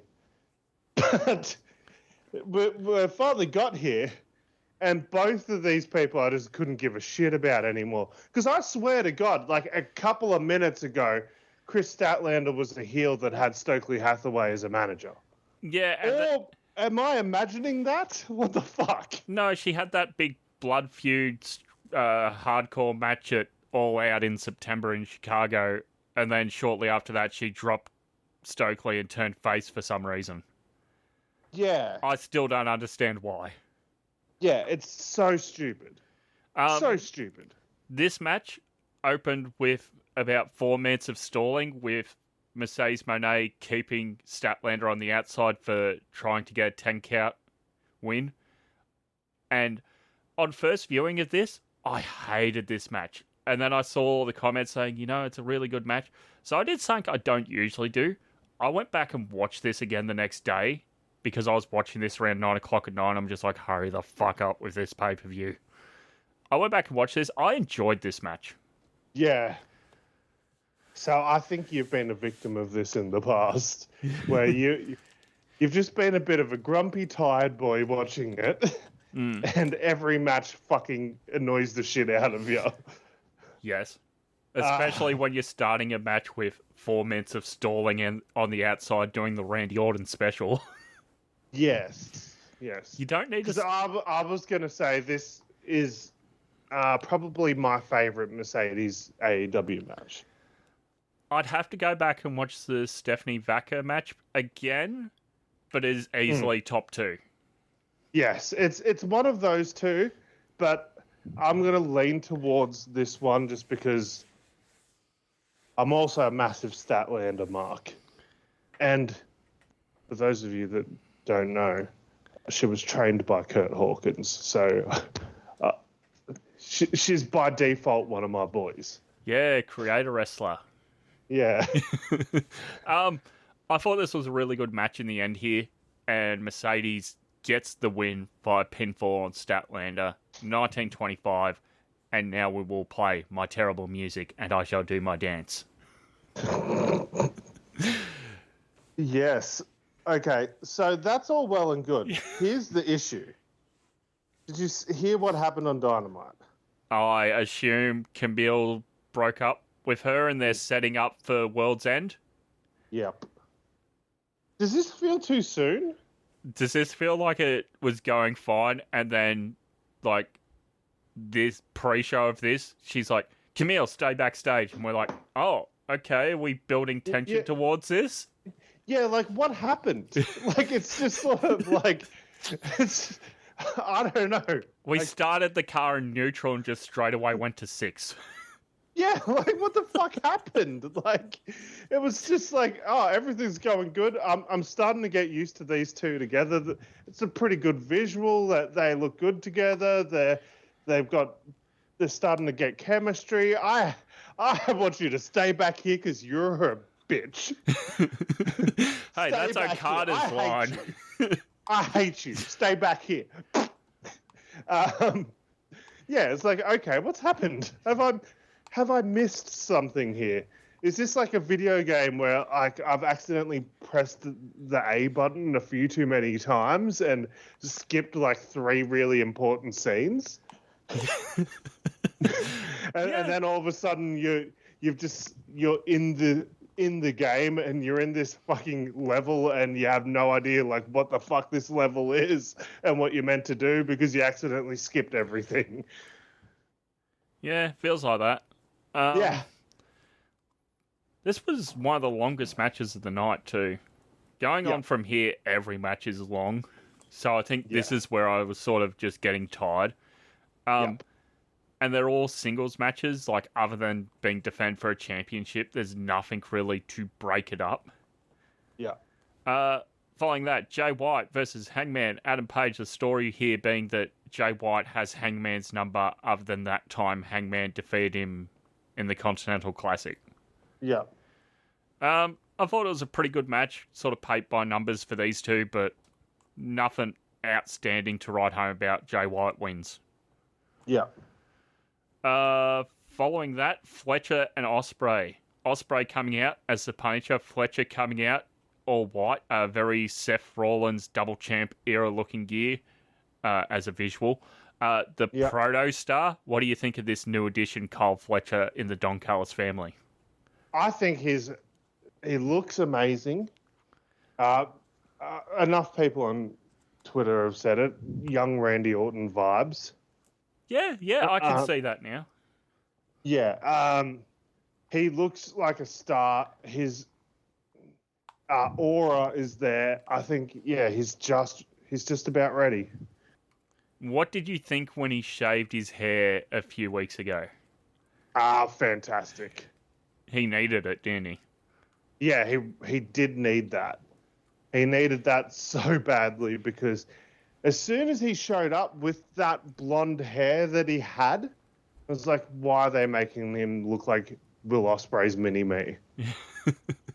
Like, that was my first thought, was like, he looks exactly like Ospreay. Like, why would they do that to him? That's fair. Hell of a match for me. Yep. Match of the year contender. Far exceeded.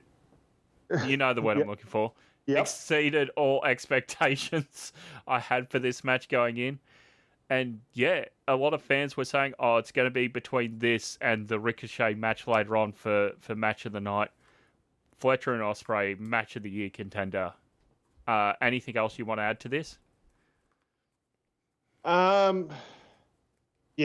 This is legitimately a match of the year contender. So stoked with the push that Fletcher's been getting. I'm just curious as to where this goes. Well, now that Davis is back, Brisbane native, where do you think he falls in with this Will Ospreay, Kyle Fletcher story? Because at the moment he's siding with Ospreay. Yeah. But do you think he turns on Ospreay, joins Fletcher, and we get a reformed Aussie Open in the Don Callis family? So, love Mark Davis, right? But there's not as much upside to him as there is with Fletcher. Davis is a bit older. Well, a fair chunk older, I believe, than Fletcher, because Fletcher's quite young still. He's what? 34. So, yeah. He looks really old.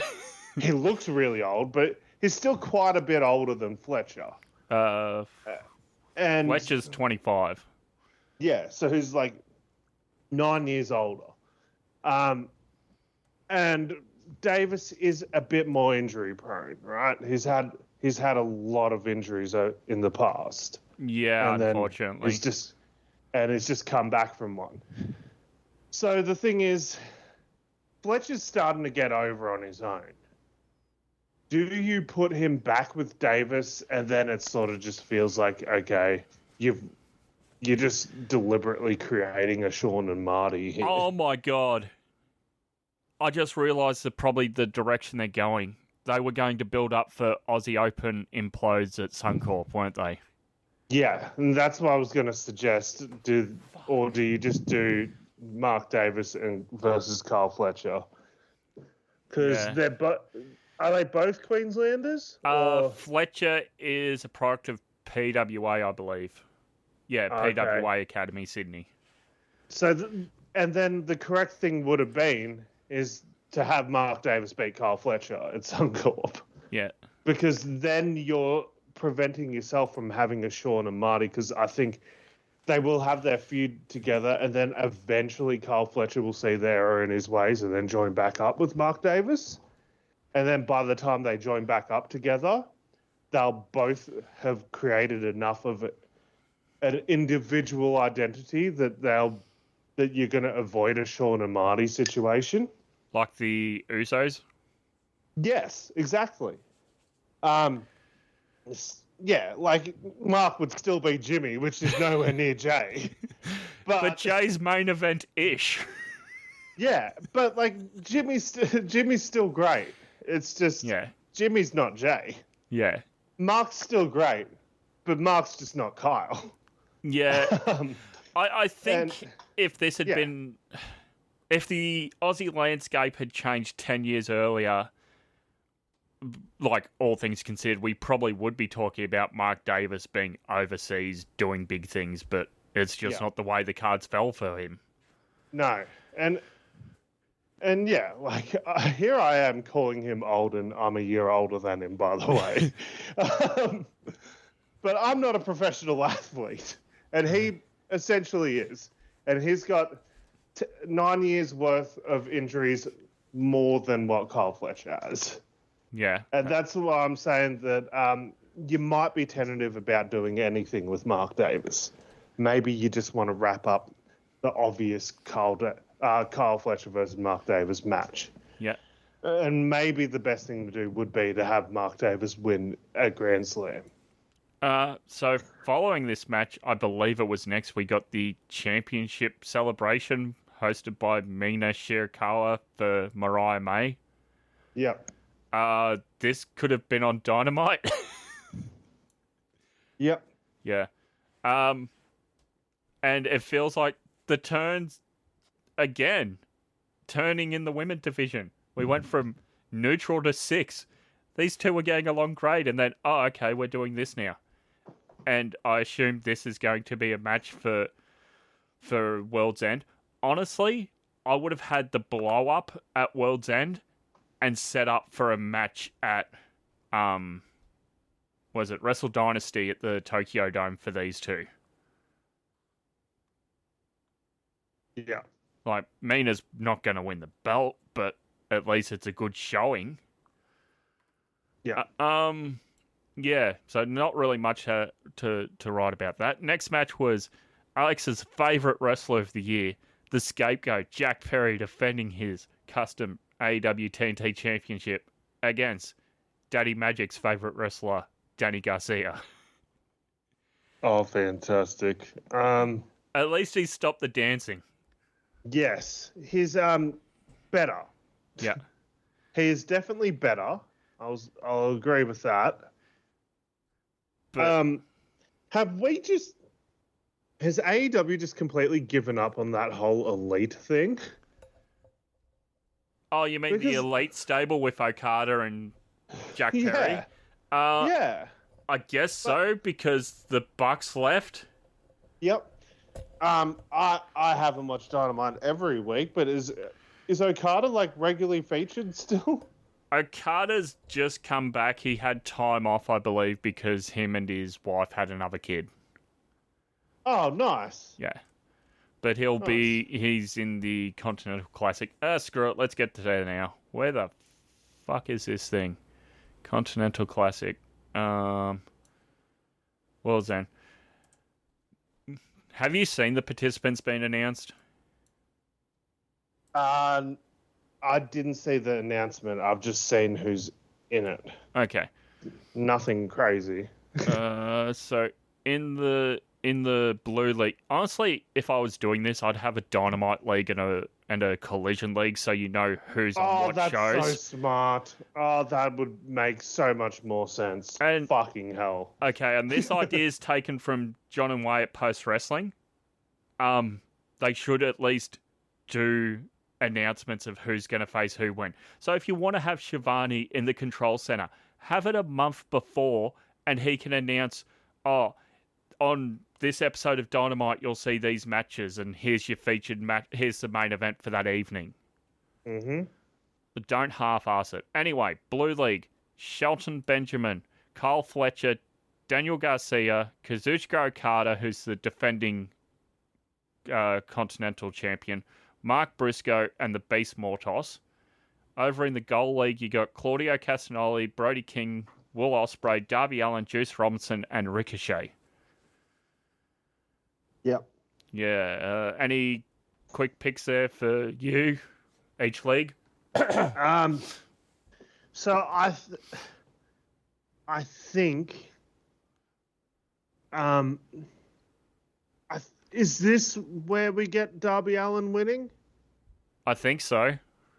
Because, like, it's pretty obvious. Like, I was going to say in this discussion, it's pretty obvious that they're just doing an NWO Sting thing with the Moxley crew and Darby Allin, right? They're just doing a thing where it's like the heel faction's just existing just to get the dude with the black and white face paint as champ, right?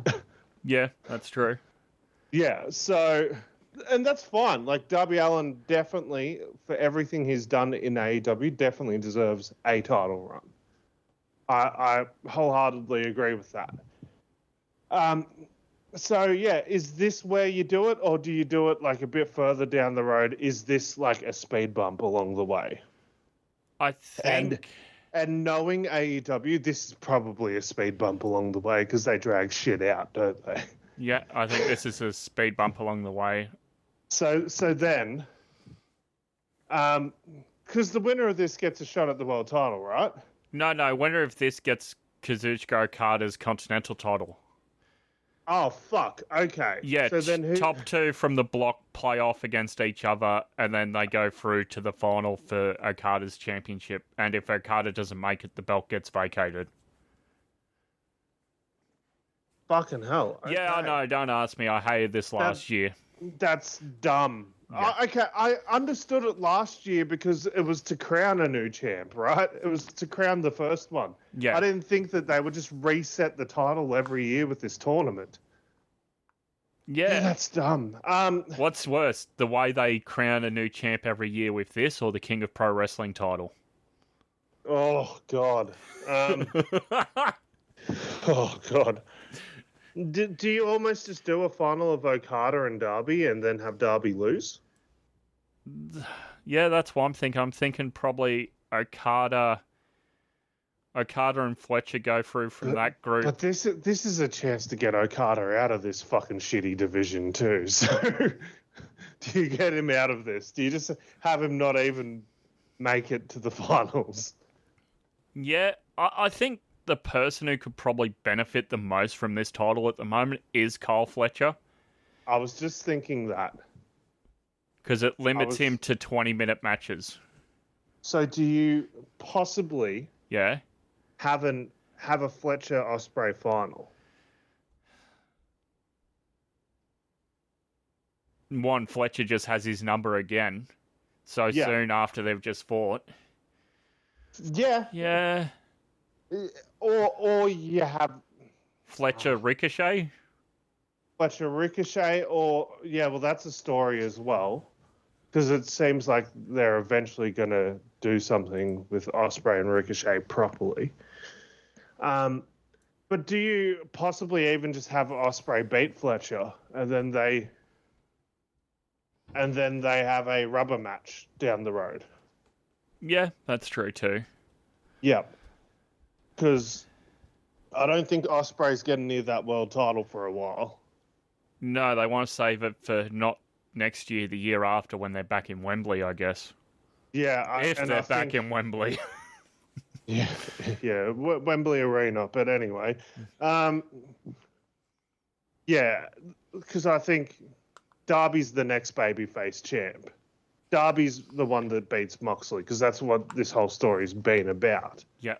Um, I still love that Darby has just taken so much from Sting. Oh yeah, yeah, it's so good. I'm hoping Darby, like, we get Joker Darby at some point. Are we going to get... Okay. Do you think the little Stingers come next year? Oh, yeah. What if Sting's son comes to AEW and he's the one that beats Darby for the title? Push him to the fucking moon, because he's like, you couldn't protect my dad, you couldn't stop him from retiring. Fuck you, man. And we have, like, for the first time, a genuinely evil Sting, because it's the son, and the son's bitter. Yeah. I'd love that. Yeah. Back to Full Gear. So, yes, Perry loses the belt here. Garcia is new TNT champion. Perry looks absolutely shattered, dejected by this result. Am I supposed to feel sympathy for Jack Perry coming out of this? Fuck no. Well, that's where people should... Well, I didn't see a lot of the end of this. That's where they should have been chanting Cry Me a River, right? Yes. Yeah. Following that, match 10, Konosuke Takeshita versus Ricochet for the AEW International Championship. This match I had high expectations for. It did not deliver. This was a lot more grounded. Ricochet, a lot more like joint manipulation, sort of working over body parts. It wasn't high-flying, fast-paced that we know him for. I don't mind seeing that side of him. But he's just got to remember what brought him to the dance. Yeah. Yeah, like, it's all well and good for a band to play their new tracks. Just play a couple of hits here and there. But everyone loves Red Hot Chili Peppers Stadium Arcadium. I don't mind it. I don't mind it, but play some Blood Sugar Sex Magic. Yes. Yep. Right result here. Takeshita retains. Who do you think's his next challenger? God. Does he defend it before this Tokyo Dome show against Ishii? Oh, that's a shout. Who like beats him for this belt? Like, and I don't know, honestly. I mean, because like Omega's making his comeback, right? Yeah. He's facing Gabe Kidd, I think it is. Yeah. It's so weird, but okay, you're going to bring him back to New Japan, and that's who he's going to do that against. Okay, but they're really like pushing that kid, Gabe Kidd, as the next guy. That kid, right? Gabe Kidd, yeah. That kid, yep, him and his cousin Tyson. Anyway, yeah, put him with Harry Smith. No, fuck it. No, so where is Bulldog? Yeah, fucking hell. No, he's I'm pretty sure he's like the All Japan champ. Oh, I'm pretty sure Harry Smith's like the Triple Crown champ. I could be wrong.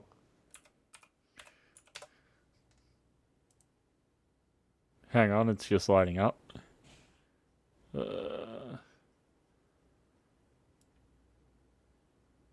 Well, son of a bitch, he is. Earlier this month.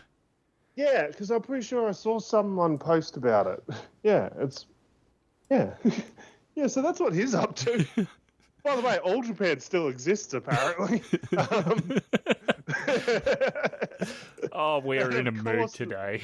Yeah, no, it's one of those days. You got me to record halfway through my first coffee of the day, so yeah, I'm going to be a bit no more BS about this all. Well, so yeah, Well, here comes the Rizzler. Yeah, so I think like did Kenny Omega and Takeshita like have like a clear like end to their story before Kenny got hurt? Not that I remember, no. I don't think so either. So like Kenny holding the international title wouldn't exactly suck, especially as Kenny's getting more interested in doing more New Japan stuff. Would that make Kenny the first Triple Crown champ in AEW? Or is the TNT title considered for the Triple Crown? That's the fucking tricky thing about having so many mid-card titles. Like, what counts for the Triple Crown? I guess you consider, like, any of the mid-card titles as part of the Triple Crown. Just like how you would in WWE if you've held a US or an IC title.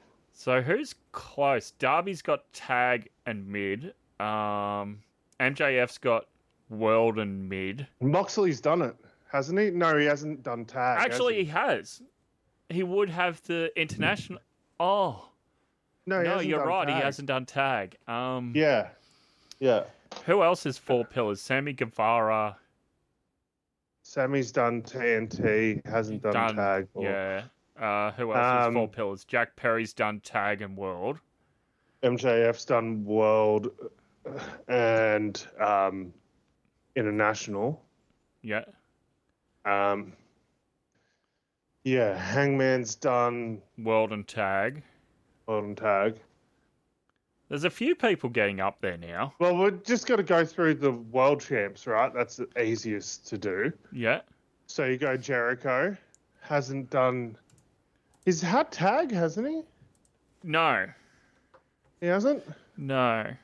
I think he's only held the AEW world title or the I feel like he's Ring of held Honor every title. fucking title in that company, but it's just all the Ring of Honor shit, isn't it? It's just the world titles. I'm checking now. Yeah. For Jericho. Give me a second. What? Oh my god, he's got AEW. AEW world title, FTW title. I'm thinking of. And then the Ring of Honor world title twice, which, why the fuck is it on Jericho again? Okay. So then after Jericho, who won it? Moxley. Omega. Hang on. Where the fuck is the reigns on this thing? There. Yeah, so it goes Jericho, Moxley, Omega, Hangman, Punk, Moxley interim, Moxley, Punk, vacated, Moxley, MJF, Joe? Joe's done world and TNT. Yeah, he's done TNT, that's right. Swerve? His TNT run was so good. Swerve? Tag? He's world. done tag. I don't think he's done a mid-card yet. No. Darby will be the first Triple Crown, I think. Danielson? Nah. His only title was the world title, wasn't it? Yeah. Yep. So, yeah, Darby. Darby is probably going to be the first Triple Crown. And he's done it the right way, too. Yep. Like, I don't like it when you're a Triple Crown and your, like, last title is one of the mid-card titles. It's like you've been to the top and now you've dropped back to the middle but, hey, I'm a Triple Crown champ now. Like, the amount of times The Miz has done that. Like, oh, yeah, I'm a Grand Slam champ again. But, yeah, you've just been demoted again. That's all it means, mate. Well, what's it in Ring of Honor? Where the hell is Ring of Honor on here? Ring of Honor counts world, tag, and then TV or pure. So I guess it'd be world tag and, yeah, mid-card for AEW. Has there been any? Like, Joe? Joe would be one because he was pure, right? Yeah, there's a few, but of the current era since Tony Khan took over, it's only Joe, and then Adam Cole got it when he was tag champ with MJF. Oh, fuck. Okay. Yeah. Oh, you've got it up. Oh, yeah. Yeah. Where is bloody WWE? Why is Oh, the WWE one will be a really big list. That's why. Pedro Morales? Maybe? Yeah, he's the first. Yeah. Oh, he's the first? Okay, yeah. I'm going to not look at the screen because I just want to see. Well, I'm not going to be able to name every fucking Triple Crown. Well, I probably could have a good crack at it, but Yeah. it's going to take way too long. Fair enough. Yeah. The easiest way to do it is to just go through the world champs and figure out who's held a mid-card title and then go from there. Oh, Cody is now. Yeah. Cody would be. He's the most recent. Before that was Big E in 2021, AJ Styles 2021, Drew in 2020, and then Kofi in 2019. Nice. Okay, yeah, so Konosuke Takeshita here retains. Co-main event, the pay-per-view debut of Bobby Lashley with the Hurt Syndicate ringside. So weird that they just randomly gave him a handicap match on Dynamite for his first match. Defeating Swerve via submission. God, I love the Hurt Lock. But yeah, I love Cheeseburger. Finally gets an appearance on AEW, and unfortunately, it's a squash match. But yeah, you just know Cheeseburger marked the fuck out when he saw his name on the booking sheet against Lashley, though. Yeah, you know he would have loved that. God, I miss Cheeseburger. Put him in junior. Was it Best of Super Juniors again? Remember that one year he went over for it? Yeah. Didn't he do the junior tag league with Liger? Once? Yes. Yeah. Yeah, that was fucking awesome. Because then, like, for the next, like, couple of years, he was just doing Liger's moveset in Ring of Honor. Yes. Showtime. Yeah, it's like the weakest looking Showtime. Yeah. Oh, so God, good, love though. the man. Yeah. But the bomber. Lashley in AEW. I love it. I love it. It's a good spot for him. It's a good place for him because unlike WWE, where you could say like, oh, what Lashley brings to the table in WWE, oh, well, fucking Gunther brings that to the table. Like the harder hitting big man. Yep. Like there's plenty of people in WWE that bring what Lashley brings to the table. Not many people in AEW bring to the table what Lashley brings to the table. True. So he Joe. When was the last time we saw Joe? He's off filming whatever it is. Is it Twisted Metal season 2? Oh, is he? Apparently. Also, Keith Lee, I guess, is the same sort of style. When was the last time we saw Keith Lee? WWE Hall of Fame. Yeah, exactly. So like I laugh, but I hope the dude's up, feeling better. I hope so too. What you've just brought up though is my concern about Lashley. It's like, okay, he has everything in AEW to make him stand out and succeed, possibly. Mm-hmm. But AEW just doesn't book big men well. Just no. Big men do not get looked after in AEW. It sucks. Otherwise, like someone like Lance Archer or Cage would have been world champ at some point. Brian Cage is world champ. He's world champion of Ring of Honor television. Is he? Oh. This is the exact point I was making last week. No one realizes he's TV world champ because he doesn't bring the belt out on AEW TV. Oh. Well, he's got a snazzy new beard now. I like it. Yeah, he's got a nice new beard. He's looking very Logan, isn't he? He looks very Logan, like almost old man Logan without the grey. Which old man Logan is the best looking Logan. So, yeah.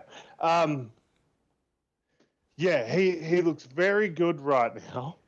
old Cage, but I had no fucking idea that he had the TV title. That's fucking hilarious. Oh shit! What a fucking piss take Ring of Honor is. Do you know what faction they're in? Yeah, no, he's in the Don Callis family, isn't he? Yeah, because what's his name? Jake sold his contract to Callis, and you know who Jake's managing now? Oh fuck! He's managing someone. Los Ingobernables de faction, whatever it is. La faction Ingobernables. What? Yes, don't ask me why, but he is. Who? Like Roosh in that? Roosh, Mortos, and whoever the third man is. Mortos makes sense. I was hoping you were going to say, like, fucking The Righteous or some shit. Because that would make sense for Jake. He should be. He fucking should be. The Righteous would be such a good fit for Jake. Fucking Roosh and Jake Roberts? What the fuck? The snake and the bull, I guess. You have Alex Marvez right there. Like, what the fuck? Like, that's so dumb. It's so dumb. Oh, God, that fucking company doesn't make sense sometimes. Who's the other person in Lost Faction Ingobernables? You're going to make me look it up now, aren't you? Give me a second. Yep. But, yeah, talk about Bobby for a second here. Well, I think the Hurt Syndicate, I think a lot of criticism was, this was a faction that was good in the pandemic, like 4 years ago. But could it be good now? And I think it's actually proven that it is pretty interesting now. I like it. I think they've done a tremendous job of highlighting Shelton Benjamin, and Shelton Benjamin's finally getting his fucking flowers. Yeah. And Shelton Benjamin being in the Continental Classic is going to help with that too. So it is Roosh. I'm just trying to find Roosh Dralistico, the Beast Mortos, and their manager Jake the Snake Roberts is the AEW-led faction of this group. Dralistico and Jake Roberts. Yeah, and then they also recognise Who the hell is this guy? Valagash3, who does Independence. Well, good for him. And what the fuck is that? And La Bestia da Ring, who does mostly Ring of Honor stuff. Yep. Yeah. Remember when this faction had Killer Cross and Scarlet in it in Mexico? No? No. I blame Conan for that. Anywho, Shelton is in this Continental thing. Shelton's always a good hand. Bobby Lashley. I don't know. You do want to make a big deal of him coming in, push him to the moon type thing. Mm-hmm. But who do you pair him with going into World's End for a match?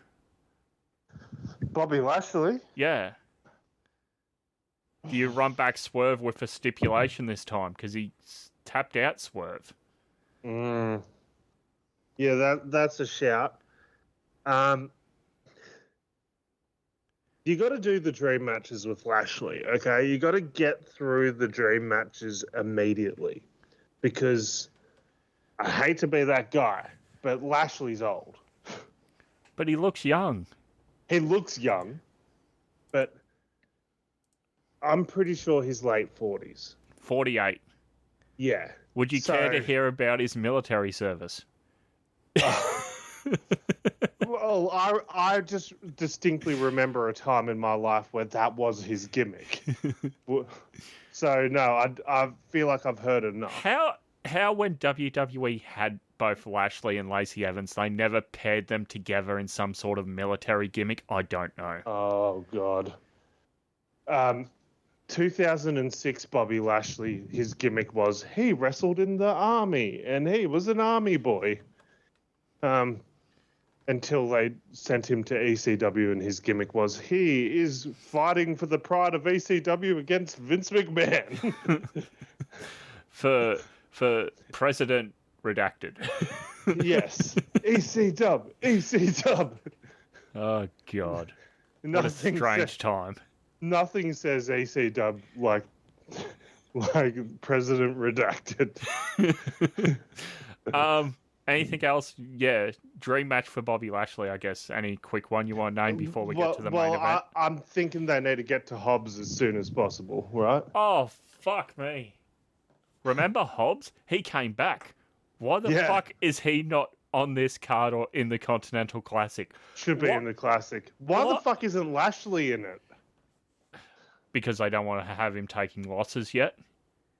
That's that one shout. I can explain. Hobbs, maybe Hobbs is the same. Why would you bring Hobbs back though to be in an 8-man tag the week before a pay-per-view, and then not have him on the pay-per-view and not have him in the Classic? Or at least have him in Ricochet's corner or something.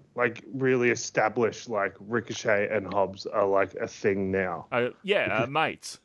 Yeah, they're besties. Yes. Oh, yeah. This company sometimes. Fuck me. Well, there's a good shout for Bobby's next opponent at least. Hobbs would be great.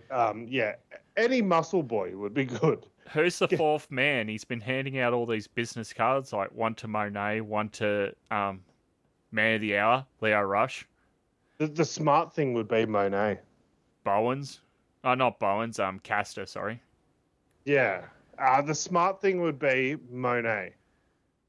Actually, MVP managing her, now she's got rid of Camille. That makes sense. Yeah. The CEO and the MVP. It works itself. And the big thing about this Hurt Syndicate is you want it to be differentiated from the Hurt business, right? Yeah. You want something about this to stand out as this is why it's not the Hurt business. This is why it's the Syndicate. The best way to do that is to have a female in the group. Yeah, that's true. That is true. And her getting rid of Camille on Dynamite this week, again, dumb, but if she's pairing up with MVP in the long run, that makes sense. Yeah. Or why not, her and Caster? Why does it have to just be 4? That's true, too. Because Caster as a solo would be great because they need that smart ass on the mic. They've got... Lashley, so far, his presentation in AEW is, he'll say a couple of things, but he's pretty much all business, right? Yeah. MVP speaks that very, promoter style, but all business. Benjamin barely speaks. Perfect. Good. He's the gold standard. He's just the fucking assassin. He's the hitman of the crew. Yep. And that's good, but they need the shit talker. They need that young fucking little chihuahua in the group that just fucking barks behind these big Rottweilers. I would love Caster to come in and go after that TNT title to establish himself as a singles wrestler. I would love that too. Yeah. Caster is great. Totally change his look, get away from the black and the pink, reinvent himself. Yeah, chuck on the Hurt Syndicate sort of black and gold sort of motif that they've always done. Yeah. Get rid of your shitty little mustache. Change your haircut a little bit. Yep. Yeah. And maybe get rid of the rapping. Because let's be real, that's that a baby thing, face. Yeah, and also it's kind of sucked for a year now. He's kind of botched it almost every other week. Yeah. Yeah, so he's getting progressively worse at it for some reason. Main event time. Jon Moxley with Marina Shafir defending the AEW World Championship against Orange Cassidy. And this match saved all the blood spots for this. Going 19-20, longest match, actually second longest match of the night, with, what's that? Fletcher and Ospreay being the longest. This was a hell of a match. I really enjoyed it. What about yourself? A very good match. Love I actually genuinely love this version of John Moxley we're getting. He is fantastic in this role. He genuinely seems evil. Like, I don't know. I think it's his pointy little beard he's got now. Yep. It's a bit Jim Neidhart-ish. But yeah, and I love this more serious Orange Cassidy. Like, occasionally the silly Orange Cassidy sneaks out, but there's a more serious side to him. This is probably the best presentation of both of these characters we've seen in AEW. So 100% a worthy main event. And this storyline has done one thing that I feel like AEW went away from for the longest time. It has been highlighting their homegrown stars. Agreed. It has. And yes, so now we got this guy who was admittedly a big star before he came to AEW, but also sort of reinvented himself and made himself a big name again in AEW as John Moxley.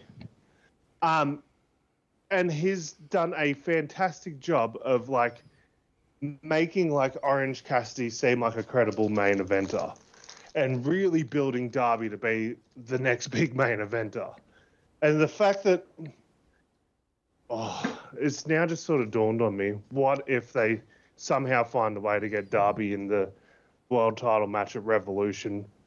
Revolution 1 year after the retirement of Sting, Darby wins the world title. We haven't seen a lot of Sting since his retirement. I think just Wembley off the top of my head.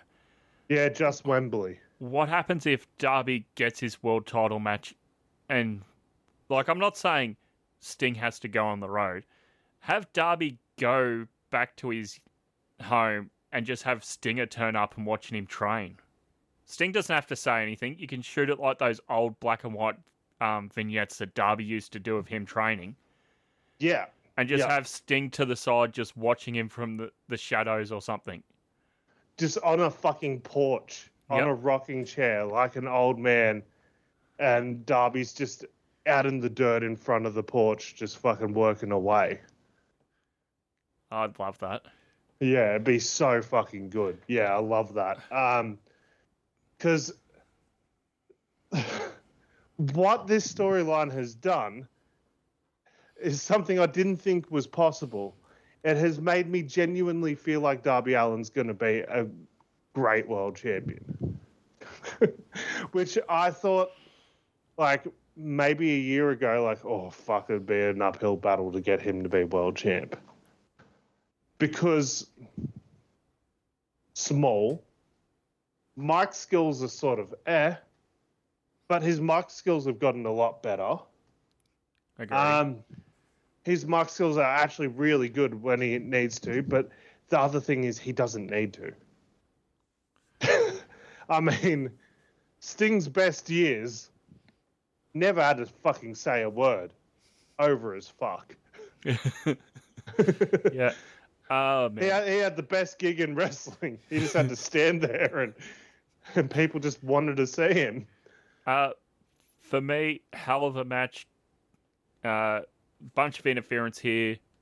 Death Riders run in, then Conglomeration run in to clear the ring. And behind the ref's back as he's telling them all to get backstage, Yuta runs in, kicks Orange. Moxley capitalizes. Moxley retains. I mean, yeah, fair enough. It's what I expected from a Death Riders match. So, yeah, I think that's great. What I would like to see, now I'm not saying this is a pay-per-view main event or anything. I just think whilst you still got him sort of mixing up with the Conglomeration a little bit, I'd like to see Moxley and Mark Briscoe. And I'd like to see them have just a bloody drag-out brawl. Have we seen Mox and Briscoe in a singles match? I think maybe, but I want to see these two just bust each other open, and just go nuts. Book it for Ring of Honor Fight Without Honor. There we go. Yeah, or just like a random fucking Dynamite just whilst clear up some of the fucking conglomeration Death Riders stuff by having those two go at it. Do you want to run through the post-match here? Hang on. What was the fucking post-match? I forgot. So they kick the ref out of the ring. Yuta comes in. They pour cleaning chemicals in Cassidy's eyes and down his throat. Oh, that's right. Yeah. And he starts choking. And then the conglomeration comes back out, so Death Riders flee. They go to get in their car, and Orange comes in. Someone comes in a car and crashes into the Death Riders car. That's right. And it's Darby, and he gets out, and he's stumbling around, and then Death Riders go and kick someone else out of a car and steal that car and drive off. Yeah, that's so good. I forgot about that. Very polarizing closing angle I've seen online. I don't hate it. I genuinely enjoy it, to be quite frank. I liked it. I thought, oh yeah, this is something different. AEW hasn't really done one of these in a while. And a lot of the people complaining were the same people who a few years ago were like, oh yeah, I love when WWE does the little logo thing down the bottom and then they keep going. Yeah. This is the same sort of thing.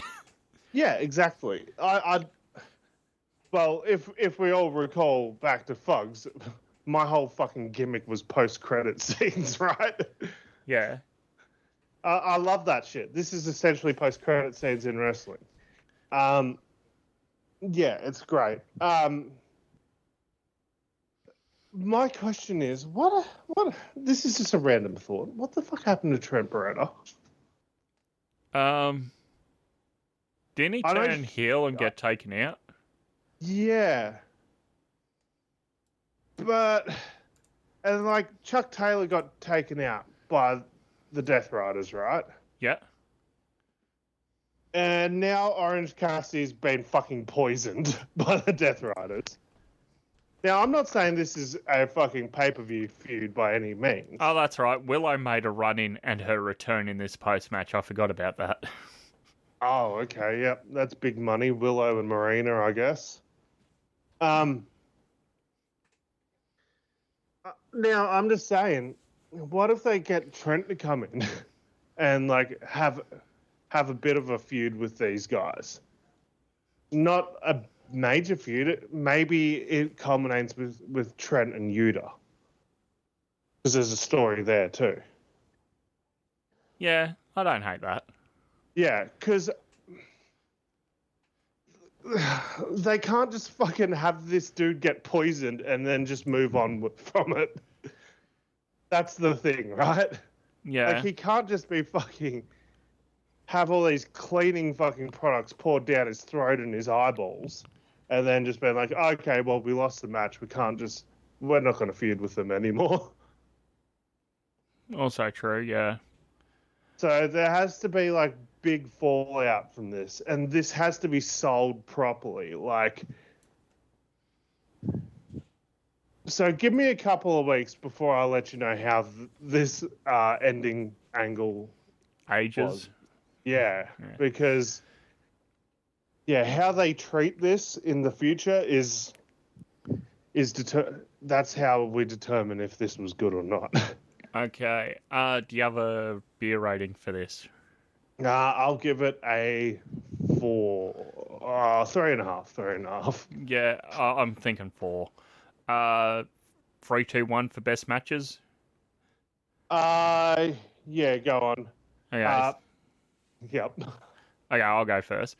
1 point I shall give to Mercedes Moné and Chris Statlander.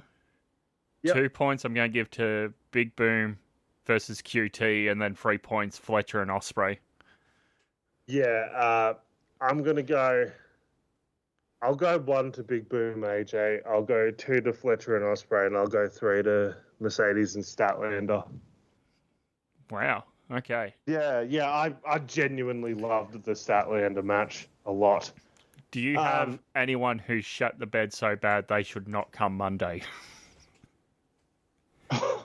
Oh, who shut the bed so bad on this pay-per-view?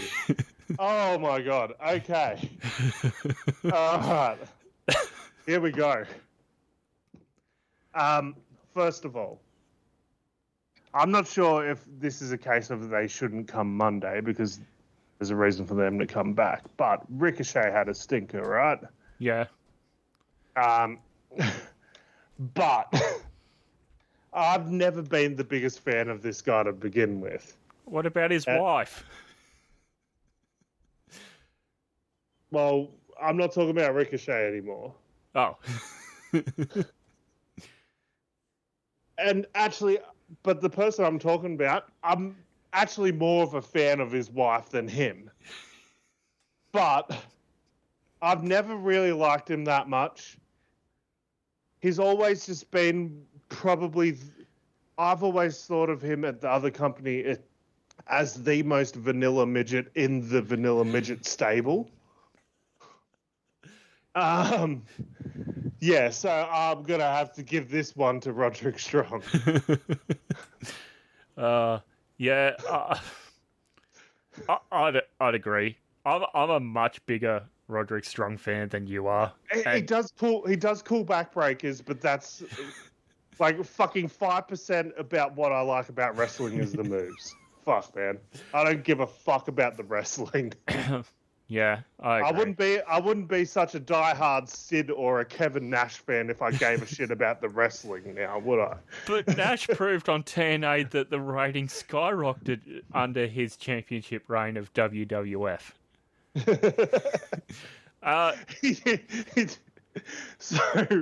So just I haven't been on this show in a while, so I've missed a lot of shit, right? Yeah. I missed the fucking debut of the Machine Guns, right? Yeah. So when my group chat featuring friend of the show Warwick and Ryan and Harry, another person, they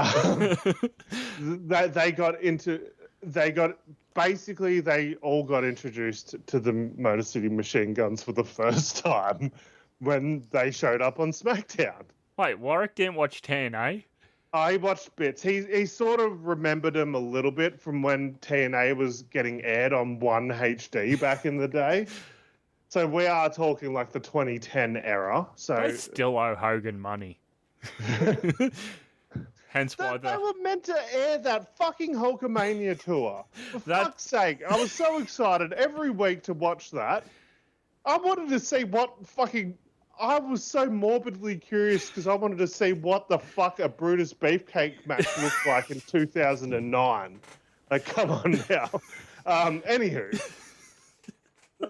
So, because they hadn't really seen the Machine Guns before, they were like, oh, who are these guys? I was like, okay. If you want to really get to know Alex Shelley, here's a fucking promo. Oh, no. So I showed him that... There's that promo from TNA where Alex Shelley and Kevin Nash are in the ring, like, working on moves together. Is this Superstar, whatever, Paparazzi, what is it? Yeah, called? Paparazzi Productions. That's it, yeah. And Alex Shelley and Kevin Nash are working on moves together so that Kevin Nash can enter the X Division. And it pretty much culminates in, like, the camera, like, zooming in on Kevin Nash standing on the top rope. And then it sort of pans away and you just hear this big thud. And Alex Shelley, like, insinuates that Kevin Nash just did, like, a 12:30 splash. And they're all like, holy shit, how did you just do that? Such a good thing. And they had, like... this guy that they were wrestling with called Somalian Joe from Somalia. He's fat. He's fat.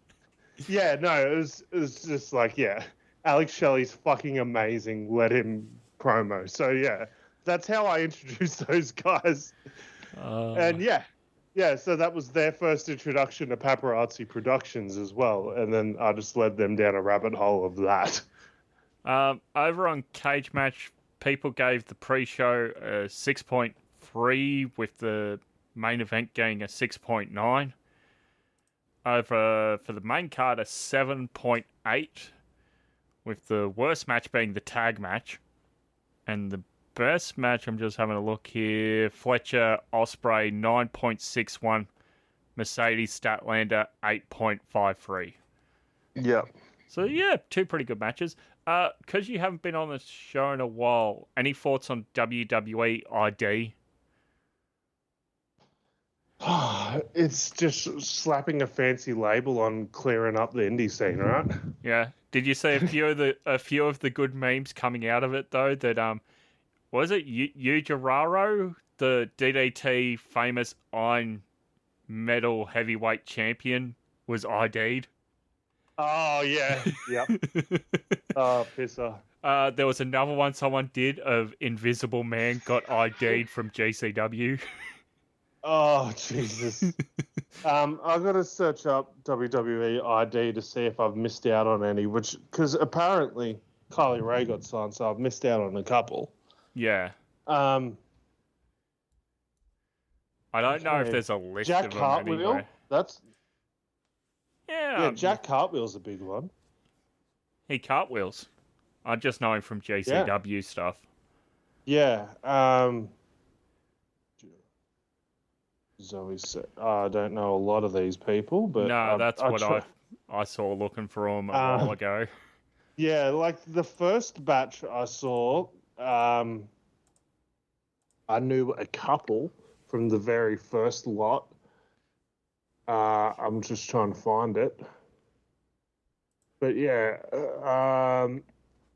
see Zeta Steele, I've heard of and seen wrestle. I've seen a bit of her stuff. She's going to be a big one, I think. Yeah. Yeah, Jack Hartwell's another one I've seen a lot of. Yeah, it's going to be fun.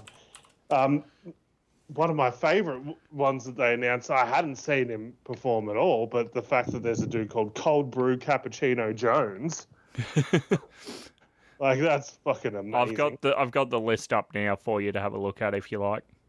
Yeah, Cappuccino Jones sounds interesting. Yeah. Go on. Ricky Smokes I've seen some of. Not bad. Aaron Rourke I've seen. Bryce Donovan. Yeah. So there's some good ones. Not a lot of women being named yet. No. And how is it that they've named 4 women and 3 of them, their names start with Z? That's got to be rare, right? Yeah. To have like a majority of people with that as the first letter of their name? Yeah, go on. It'll be interesting to see, because they're being ID'd, if they keep their independent name and persona when arriving at the Performance Center. I think that's where we're going these days, is everyone's keeping their names again, which is good. Yeah. But also, like, maybe Cappuccino Jones doesn't need to keep his name. Hey, if Orange Cassidy can work for AEW, Cappuccino Jones can work for NXT. Quick thoughts on the women getting a US and IC title. That IC title looks so good with a white strap. It always has.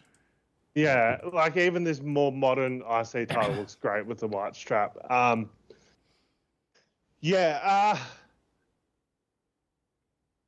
We've finally got a belt that Chelsea Green can win. Yeah.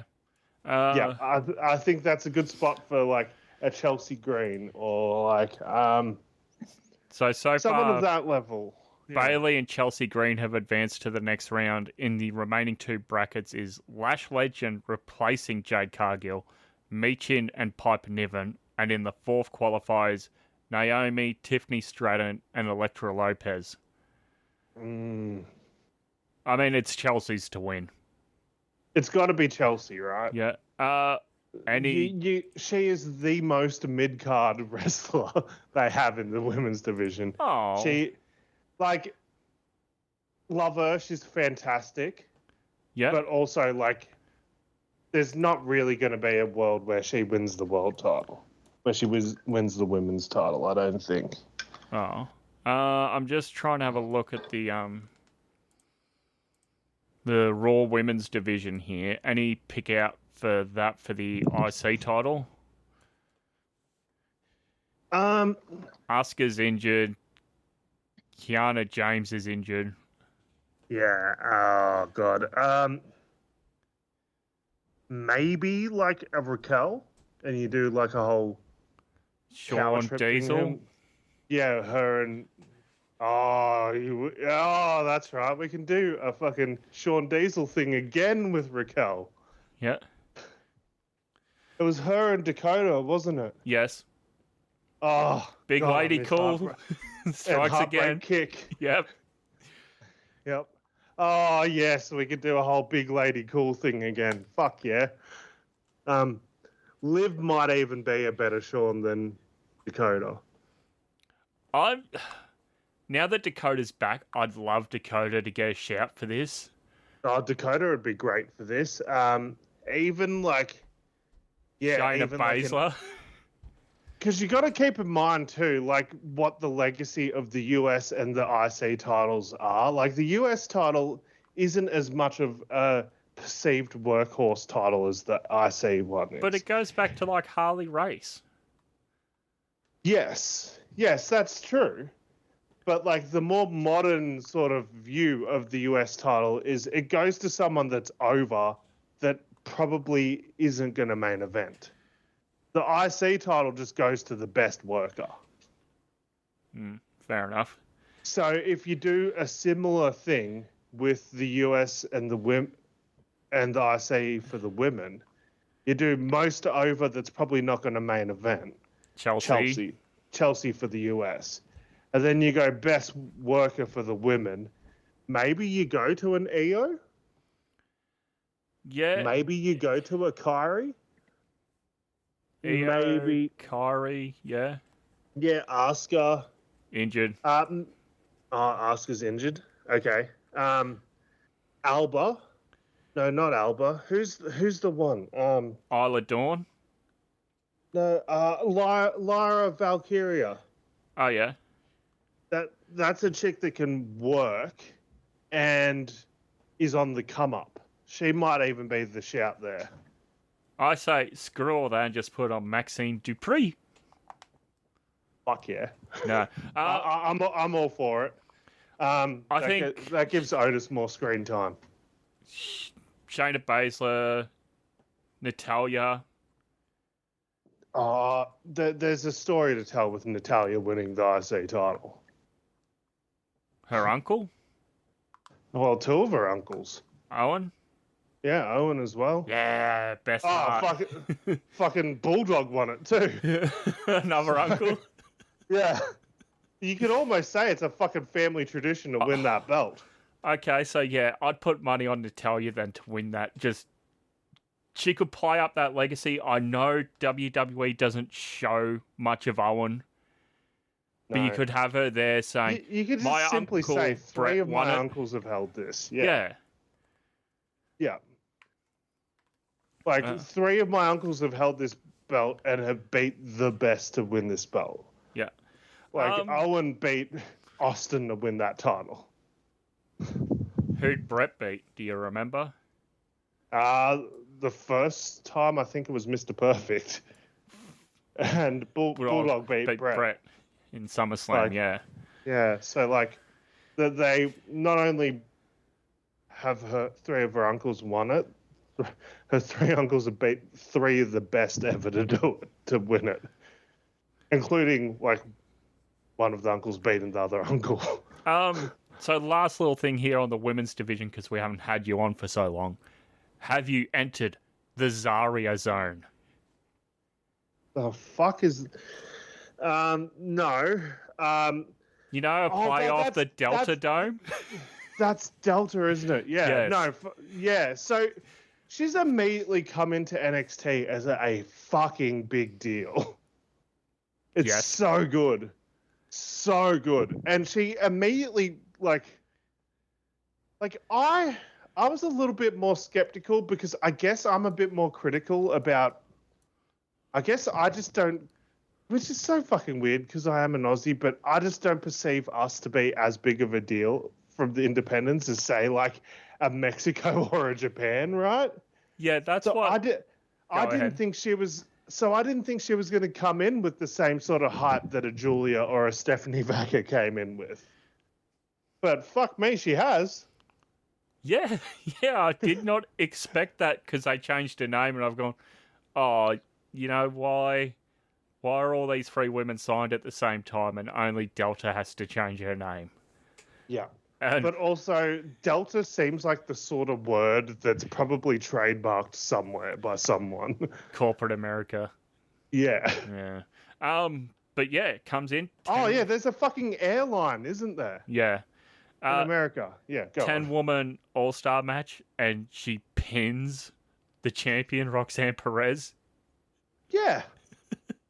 Like, I know she's good, but I thought this would have just been another case of another Aussie getting signed, and eventually they're going to be a big deal, but they're going to have to fucking slog to get there.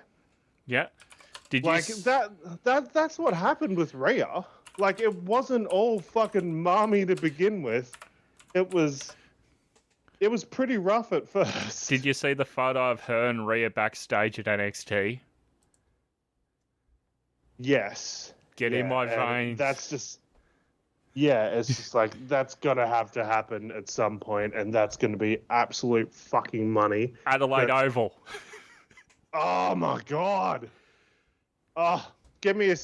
Oh, they don't have the hill anymore, do they? Yeah, they still do. Oh, they still got the hill? Yep. Fuck yeah, get me a seat on the hill. I'll bring an esky to sit on. Yeah, fuck. That'd be amazing. Like, it's pretty much like, okay, in the last like year or so, like, remember when it was like Rhea and Bianca are the next big two, right? Yeah. And now in the past year, they've signed like alternate versions of both of them. It's like, okay, there's like Bianca, and now there's like this alternate version that we've signed of Jade. Put them together. Eventually, they're going to have a big match down the road. We know that. And I wouldn't be shocked if that's where we're going with this whole who the fuck attacked Jade thing. Yeah, like Bianca heel turn would be great. Mm-hmm. Because I think Jade is better as the face. Agreed. Because I just genuinely think she's just... You go through her story, she's a single mother. Oh, she was a single mother, and she's fucking jacked, and it's awesome. It's inspiring to women. Because I've told the story to Eliza, and she's genuinely inspired by Jade. Hey, don't go giving her any ideas. She might think there's something better. Yeah. Yeah, exactly. I joke. Oh, no. It's just about me just hiding the fact that she could do a lot better than me from the rest of the world. Anyway, and now you've got like this other alternate version of Rhea in the company now with Zaria and Zaria. Shit. So, yeah, eventually she's going to get called up to the main roster. They're going to be a tag team, and then they're going to feud. It's just inevitable. And when they're a tag team, it's going to be like the women's version of the fucking Road Warriors. Yes, you knew where I was going with that. It's going to be so good. Okay. Like, who's Hawk and who's Animal? Like, I would say, like, Zaria's probably Animal. Wait, which one had the mohawk? Animal had the They both did. Animal had the more traditional mohawk. Hawk had the double mohawk. Yeah, that's true. Yeah, so like Animal was more power, and then Hawk was like he did a few things off the top rope and he could talk. Oh boy. Okay. Should we get to what the other thing you wanted to talk about quickly was Survivor Series War Games? Yeah, fuck me. This is a mammoth episode, but I'm back for this one, humans, so fuck yeah. All right. Survivor Series taking place in Canada. Shut up, we've already heard enough about the screw job the last 30 years. Wait, oh my god, it is almost 30 years. It's about, 25 years since then? Yep. Yeah, okay. Anywho, for the World Heavyweight Championship, Gunther will defend against Damian Priest. Your pick there? Gotta be Gunther, but his time is coming up soon, I think. I agree with Gunther, and I think Judgment Day come down and cost Priest. Yep. Well, we got to get to Gunther and Goldberg for the title first, right? But Brett was his favourite wrestler. Well, no, he told Brett that Goldberg was his favourite wrestler. Okay, go ahead. Talk about the Goldberg return.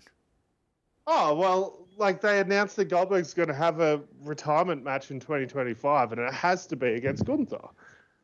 Is that Mania, or do you save that for Atlanta for a big show in Atlanta? Atlanta would be great. Do you think they could in hindsight, they should have fucking done it at Bad Blood. Do you think they could draw more than what AEW did for Sting's last match? Yes. Oh, that makes me sad. It's sad, but yes, because less so about who, Goldberg or Sting, more so about company. Company, yeah. And one company is hot as fuck right now, and the other company wasn't that hot when Sting was retiring. All right. A singles match for the United States title of LA Knight, the defending champ, against the new and improved Shinsuke Nakamura. Yeah, the great Shinsuke or something, eh? He's doing a bit of a Muda thing, which is fine, cool. Yeah, I mean, LA Knight's got to hang on to it here. I'm not sure who does LA Knight eventually drop it to Mello. Is Mello the end game here? I think so. Yeah, and honestly, like, can LA Knight move up after dropping the US title? My theory is no. I don't think he can. I think they've missed it with him. They waited too long with this Logan Paul thing, and a lot of that momentum has passed. There's not as much online buzz with him now during his championship reign. They waited too long. Yeah. The ship has sailed. Nakamura, not a credible champion at all, has only just returned, hasn't been racking up credible wins on SmackDown. Yeah, LA should easily retain. And generally in the Triple H era, unless it's a tag team title, there are no like quick transitional title reigns, or there's no like quick out of the blue title changes. The title changes happen when you're fully expecting them to come, but it's satisfying. Speaking of quick title changes, a man who lost but regained the IC title, Bron Breakker, will defend in a triple threat against Ludwig Kaiser and Sheamus. Way to fucking completely prove my point wrong. I forgot about that. You didn't bury this enough. Yeah, I completely forgot Jay had that quick title run. Because he's main event-ish. He's not main event enough to hold on to the belt. No. Now, my argument here is maybe this is the time you give it to Sheamus.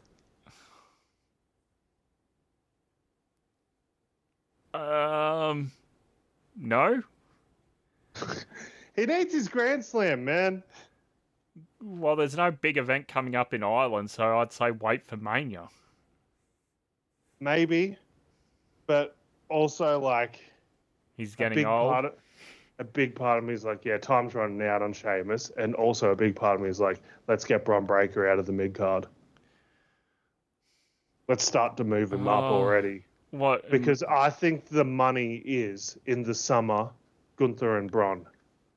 And what, Bron as babyface takes the belt off Gunther, and that leads to Gunther and Goldberg retirement? Yeah. Yeah, I could see that too. Or possibly, hear me out on this. Yeah. Now, I can't believe I'm going to suggest this. But Goldberg never said how many matches he was going to have before his retirement match. He just said Don't you go there. he was going to have his retirement match in 2025, right? You know what I'm about to suggest, right? No. Goldberg beats Gunther for the world title. Get out. How dare Okay. you tarnish my podcast with this? I've heard enough interviews with Goldberg where he talks about how one of his favorite people in WCW was Rick Steiner. It was his best friend. Go ahead. I'm just saying there's a good chance Goldberg would want Rick Steiner's kid to retire him. So you're saying Gunther faces Goldberg, loses the title, and Goldberg loses the title to Braun Breaker? Yeah. That would do wonders for Braun. It would immediately elevate him. You've got the WCW connection there with his father and his uncle. He's retiring a WCW legend. And don't get me wrong, what would the belt be? The belt is pretty much a modern version of the WCW belt. Yeah, I love it. I hate to say it, but I do. Yeah, I mean, there's an evil there to get to the good. But it's a necessary evil to get Gunther to lose the world title to Goldberg. Oh, sucks. But Gunther can bounce back from that. Yeah. And maybe you do something with Gunther that costs him the match because he's pissed off enough people along the way. Ludwig Kaiser? Maybe Ludwig turns on him. And that leads to their match? Ludwig costs Gunther the title, which in the process, Gunther turns face. Because you can't have Ludwig as the face in that. Ludwig's just too much of a shit eel. He looks like it, yeah. Yeah, he just looks like too much of an asshole. You can't cheer Ludwig. To be fair, Gunther looks like an asshole too, but he's a fighter. You can get behind him. Then eventually, so the way I'm doing it, the way I've sort of planned this out, Braun doesn't turn face. Braun stays heel. So then eventually Gunther works his way back to the world title for Braun. And then whoever wins that doesn't matter. But then you build up to after Braun beats Goldberg. And then Gunther works his way back into the world title picture. Braun will be like, I did something you couldn't do. That's beat Goldberg. I retired him. You lost your world title to him. Yeah. Fucking money. We'll go women's war games first because they had the what's the old WCW terminology to determine who goes first match? The lethal lottery? No. The they had a word for it beginning with P. It doesn't matter. I can't remember. Yeah, so baby faces here have the advantage. Team of Rhea Ripley, Bianca Belair, Naomi, Io Sky, and Bayley replacing Jade Cargill versus Judgment Day members Liv Morgan and Raquel Rodriguez, along with Nia Jax, Tiffany Stratton, and Candice LeRae. Babyface having the advantage. Dumb. Yep. I don't even think this whole thing deserves a War Games match.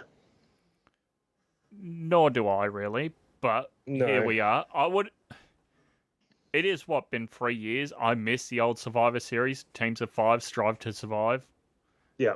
I'd rather have one War Games and one Survivor Series match and just split them between the two. 1 year it's the women, 1 year it's the men, and you can, because everything's predetermined here for humans, you can build. What? Yeah, didn't you know this? Oh my god. Fuck. But you can build one up to be a credible blood feud, and the other can just be teams of 5. Yeah. Now I didn't see exactly the build up to this women's War Games match where they brought in Bayley, but have they touched on how the fuck Io and Bayley are going to be in the same team? Not that I remember, because this happened Tuesday, and I've just been trying to catch up with everything AEW Grand Slam. Yeah. Okay, I'll give him the benefit of the doubt, but yeah, it's really fucking stupid. From what I remember, it's sort of strange bedfellows type situation where they don't trust each other, but Jade's been taken out and they've got no one else on short notice. Yeah, okay. They better at least touch on it. Yep. Because that was like such a big story. So what team do you think's winning, and who gets who's the one taking the fall here? Okay, so I think the I was about to say the women. I think the heels win here, and I think Naomi takes the fall to like Tiffany. Yep. Yeah. Tiffany or Nia gets the pin here. So I was going to disagree with you and say the faces get the win, and that I'll be honest, I didn't even realize Candice LeRae was a heel.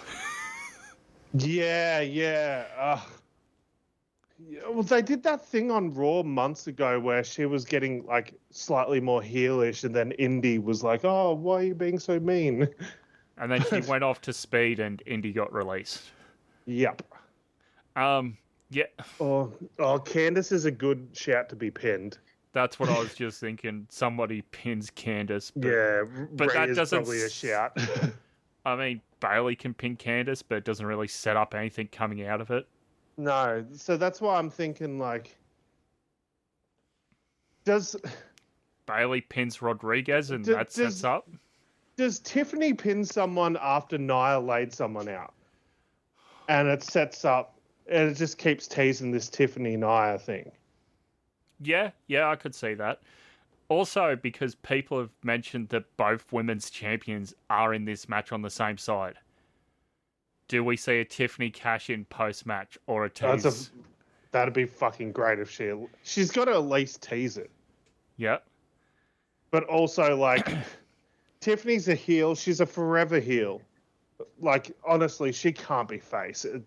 Not at the moment. Not with her character. But the two other women's champs are fucking, like, forever heels too. Yeah. So, if Tiffany's going to cash in, it's not going to be on one of these two, but she should at least tease it. So, do you think Rhea can, take out Nia, pin or submission, and then all the baby faces go into the other ring to celebrate, and then in the other ring, Nia's laid out, and you just see Tiffany sort of crawling over, teasing that she might make a cover and cash in? But that'd be a shout. Yeah.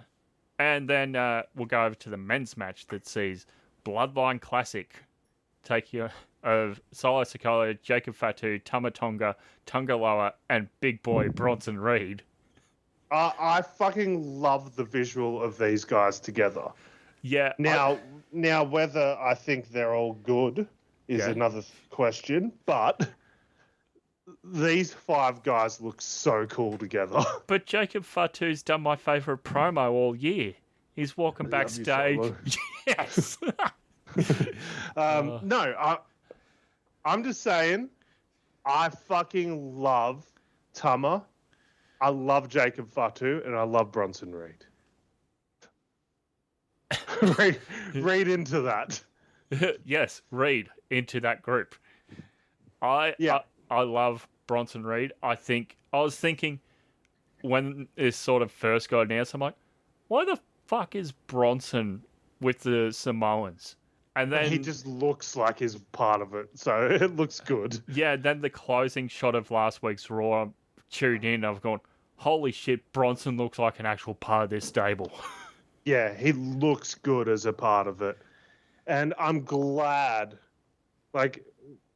I'm glad they didn't go with the fifth on the face side that seemed obvious. Yeah, so it's Team Bloodline. Bloodline Classic and Bloodline New Blood. So the heels are New Blood. And for Classic is Roman, the Usos, Jimmy and Jey Uso, along with Honorary Uso, Sami Zayn. And their fifth member, well, they don't have one, so Roman's going to forfeit. But then on the speakers comes, my name is Paul Heyman. And Heyman comes... Fucking pop. comes to the top of the ramp and goes, yeah, you know, the last time I was here, I got put through a table, so my math may not be great. But at War Games, it's not going to be 5 versus 4. It's going to be 5 versus 5. And then music hits and the place just comes unglued, as they used to say. CM fucking Punk is going to war. Yeah, very good. Somebody should bring in real glass. Hey, Bronson, contact Jack Perry. And No? and there's no, I love that. But I love that the way Punk and Roman looked at each other. Because let's not forget when Punk left WWE. Do you remember that Colt Cabana podcast? Yes. One of the big things he was complaining about was make Roman look strong. Well, that's what he'll be doing on Sunday. Yeah. But hey, you finally got your pay-per-view main event. You finally got the main event, one of the big 4. Oh, that's right. It took yet another Samoan for you to actually do it, like it did when you were against The Rock. But yeah. Yeah, so I think, like, a big part of me is like, maybe the faces will probably win this because fuck me, they brought in Punk. Yep. And Punk, Roman, you know, that's a lot of star power. But fuck me, do the faces need to win? Probably not. They don't need to. Do the heels need the win? I think so. So put the heels over. And we don't know who's going to have the advantage in this one yet, but the way WWE does it, whoever has the advantage normally ends up losing. Yeah. At least on the main roster editions. I'm gonna say probably Team Roman wins here, but I think the Team Solo needs to win more. Yeah, like... So I think they've done a tremendous job of building up for Jacob Fatu. I think they've done a tremendous job in recent months of building up Bronson Reed. I think the biggest issue they've had is I feel like they haven't made Solo seem as credible as they think they have. Also true. And I don't... Like, I'm more interested in seeing Jacob Fatu versus Roman Reigns than Solo Sikoa versus Roman Reigns. What about Tungaloa versus Roman? I can't even get that sentence out. I tell you what, I genuinely want to see that, but probably not for the right reasons. Morbid curiosity. Yeah. I want to see if he tries to do those thrust chops into those uppercut throat thrusts that he was doing to Okada that time. I want to see if he does that to Roman, and if Roman will sell it. Do you think we get Tungaloa low blow in War Games? Oh, fuck, that'd be great. Straight to Tama's head. Twice. Yep. So good. Oh, no, one was to KO's ass. Yeah, one was the Hopewadi treatment. That's a fucking reference for you. John Hopewadi with the thumb up the butt. But got banned for life. Yeah, banned for life. Yeah, he did a hopper with one, and then the second one was a bit of friendly fire. God. Fucking amazing. Tungaloa is, I will say, he's at least more entertaining than Solo Sikoa. Maybe not for the right reasons, but still. Yeah, I think Solo Sikoa is genuinely the worst one out of the bunch. Yeah, that's not good. No, and he's the one getting pushed the most. It's like, can we do something with Jacob instead? Can we fucking turn this around? Do you think, last question for Survivor Series, do you think we get a special appearance in the post-match by one, Dwayne, my movie failed, Johnson? Oh God, yeah, fuck me. Yeah, nothing says stinker after stinker with old Dwayne poo at the moment. nothing says Christmas and family friendly like Santa's got giant dome and military grade weapons. America. Yeah, fucking J.K. Simmons as Santa Claus with the fucking six-pack. Like, what the fuck is this shit? I think you have to, right? He has to show up. Also, what's with his movies and having the word red in them and failing? Red Notice, Red One. Oh, and that was around Survivor Series too because of the egg. Yes. Yeah. Yeah, because that was the whole build-up that year's Survivor Series was Dwayne's egg. Who stole it? Oh, God. Maybe Austin Furies will make an appearance. Oh, God. The worst thing is, like, we're about to have a generational, like, babyface Austin Theory run when Grayson turns on him, and it's going to be like, oh, shit, Austin Theory's actually good. Fuck.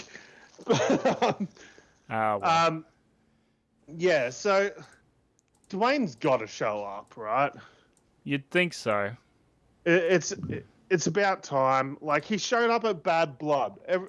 Everyone, do you remember that? He just randomly showed up at Bad Blood and then nothing was ever mentioned about it ever again. Yeah. Yeah. Like, something's got to happen. You'd think so, but... You never know with Dwayne. Yeah. With old Dewey. Yeah, I hope he shows up because we need to start moving this shit along now because we're getting pretty close to Mania season. Yeah. All right. Will you be watching live? When's that? It's Sunday, isn't it? Sunday, yeah, December 1st, Australian time. Yeah, I will be actually. I will. Well, it'll be important because it'll be my son's first Survivor Series, so I'll park him in front of that. I don't think he watched SummerSlam. No, I don't think I watched SummerSlam with him, but I think he was asleep. But I definitely watched All In Wembley with him. Oh, that's right. Yeah, you were saying that when you were on the pod. He woke up like in the middle of the night. And it was like, oh, shit, All In will be starting soon. All right. I've got this one, honey. Last little thing here before we sign off. WWE going to Netflix. Have you seen any word on if it's leaving Foxtel in Australia? Because this deal's supposed to be for 5 years and I can't find anywhere that the deal's ending or been brought out. What I've assumed is that they're just going to honour whatever deals they have, like internationally first. Yep. That's what I've assumed. But, yeah, who knows? Like, Netflix is probably big enough to be able to buy out all existing contracts. Yeah, well, if what am I saying? If WWE goes, we lose the WWE channel off Foxtel. But yeah. And my dad will be sad as fuck because Dad watches it all the time. You'll just have to give him Netflix. Yeah. But I don't want to have to explain how to use the smart TV to him. Oh God. Don't worry, that was a 3-hour lesson the other week for me. Anywho. With WWE leaving Foxtel, they also leave the Fox 8 channel that still uses WWE for a large part of their programming. Yeah. Should AEW... Which is a fucking, nothing channel? No, but that's also, a big deal because pretty much that's all WWE's ever been on for the majority of my life. Yeah, it was Fox Sports and then they moved there. Mm-hmm. Do you think AEW should try to air on there instead? Because ESPN, they suck on there and they get bumped for live sports a lot of the time. Yes, they should. At least on Fox 8, they'd just be bumping replays of Big Bang Theory or something. Yeah, and here's the worst part too, because so they're on Kayo, AEW is. Yep. But you can't stream it live. You have to you can start watching Dynamite from like 6 o'clock on Thursday nights. I think that's the same for the WWE stuff on Kayo as well. It doesn't initially go up live. No, so you can watch Raw and SmackDown live on KO, because that's how I've been doing it. Yeah. I mean the replay. So, like, if I'm on lunch at work, I can't start an episode. Yeah, but you can't even watch AEW like live while it's happening. Oh, I see what you mean. So yeah, you can't even watch it until 6 o'clock at night. So that's interesting. I don't know why that's the case. Maybe it's because of WWE. Maybe it's because of Fight or Triller or whatever having the rights to streaming live. Maybe it's because of WWE, but I hope that this changes soon because it's really annoying. Yeah, well, they shot themselves in the foot. Yep. ESPN ESPN is definitely not the place to be in Australia. No, Because ESPN is not as big of a deal in Australia as it is in America. No, Fox Sports is way bigger here than ESPN. I'd argue some of the free-to-air channels sports are bigger deals than ESPN here. Oh, fuck. If Australia was able to get on 7 Plus, fuck. Oh, if AEW was able to get on 7 Plus, that'd be fucking huge.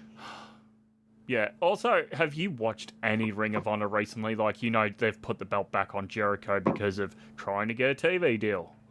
That's about as much as I know. Okay. When I was sick around Melbourne Cup horse racing week, I watched that week's Ring of Honor. It's 2 hours. It's still a lot of 10-minute squash matches and a 30-minute, 20 to 30-minute segment of a classic match, and then closing with, here's a 20-minute main event. Ugh. Unless you were going out of your way to watch Athena on there every week because she's not allowed to be on pay-per-view. Like, what the fuck's up with that, by the way? Then, yeah, it's not worth it. Why aren't they doing anything with Athena in AEW? Because they're fucking morons, as it shows by trying to run a stadium with no market presence. Okay, we're going to start wrapping things up. Alex, will you be back next week? Probably. Okay. I'm just going to put this in the probably file. I think I'm ready to make my comeback, kids. So we'll probably do a show together next week, and then after that, with how busy my work gets, we go on sort of our summer schedule, where it's a bit of a lighter podcasting schedule. Which is good because wrestling doesn't really do anything too interesting between like Survivor Series and Rumble anyway. Then we normally come back around Rumble and do the Wazzies and whatnot. Which I need to work on. I need to work on so hard because, believe it or not, I've been distracted lately. Oh, I couldn't tell. But I'll be keeping the humans up to date anyway with what I decide to do with Brisbane. I'm still going on holidays. I'll still go to the local show. The Pro Wrestling League show. It's just whether I stay in Brisbane for the next 2 nights for New Japan and AEW. But with that being said, Alex, where can the good humans go and see you? And go ahead. The other thing is, like, it depends on what the fucking card is, too. They need to start making announcements. People can... So here's what I completely forgot to touch on with the Mariah May champagne celebration thing. I was thinking they're going to celebrate, and then Tony's going to come back, and Mariah May's going to flee, and Tony's going to attack Mina Shirakawa, which is going to lead to a match at World's End, or like a tag match, and then they're going to have Mina and Tony at Wrestle Dynasty in Japan, and Tony's got to go through her to get her match at Suncorp. Yeah. Tony's not back yet. What the fuck? Yeah. She should be back by now. Or she should be doing local marketing in Australia trying to promote this show. Yes. Yeah. I've never... this show genuinely feels like it's a low priority. And it shouldn't be. No. They're a month after the Wrestle Dynasty, and there's already matches announced for that. Give me a second here. AEW. Oh yeah, EPW. No, AEW. Events. Yeah, because like Wrestle Dynasty. This is legitimately a new pay-per-view. Yeah. Grand Slam is a new pay-per-view. It used to be a TV special, but now it's a pay-per-view. Like Fight for the Fallen. Make it feel like it's not a TV special anymore. Jesus. Yeah, they've already got 1, 2, 3, 4, 5, 6, 7 matches announced for this second night of Tokyo Dome. The women's invitational match that's started their qualifiers on Ring of Honor and AEW. Never openweight title. The winner will defend against Tomohiro Ishii. IWGP, United Empire, Akane and Hanare are going to defend against the Young Bucks. So we'll see how World Tag League plays into that. Yeah. Jack Perry's going to face Yota Tsuji. Ricochet's going to face Sabre Jr. Claudio's going to face Shota Umino. So they'll be interesting on paper given the new direction the Death Riders are going. Oh! And they were friendly with Shooter. Yeah, I didn't know about that one. That's really cool, actually. And Kenny Omega versus Gabe Kidd. This is being advertised as airing on New Japan World. Whether this airs as one of the $40 New Japan World pay-per-views or not, I'm not sure. Yeah. All right. Alex, anything else to add for this long show that we've done? It's good to be back. You can find me on social media at Fruity's Alex. You can find us at Wrestle Ozstyle with an AUS. Search us up on Facebook, Wrestling Ozstyle. You can find Chris at I'm Chris Funder. Go listen back to the archive on SoundCloud, Spotify, TuneIn, or using the RSS feed found in the show notes below for your podcast of choice. Entirely free. Nothing else left to say, but good day, and we'll speak to you next time.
Man, it's good to be back, but fuck me, I still feel like there's a million things I need to touch on, but we'll do it. We'll catch up on it all. So what's that? I'm kidnapping you and bringing you to Brisbane for this no card announced yet show. Oh fuck! You'll have a big fight on your hands when you get here to sneak me out. I do not envy you. You know, like AFL Grand Final Day where there's people out the front with cardboard signs saying, hey, I need 2 tickets. It's going to be me out the front of BRISBANE Entertainment Centre going, hey, I've got 2 tickets. Please take these. Hey, who wants 2 tickets?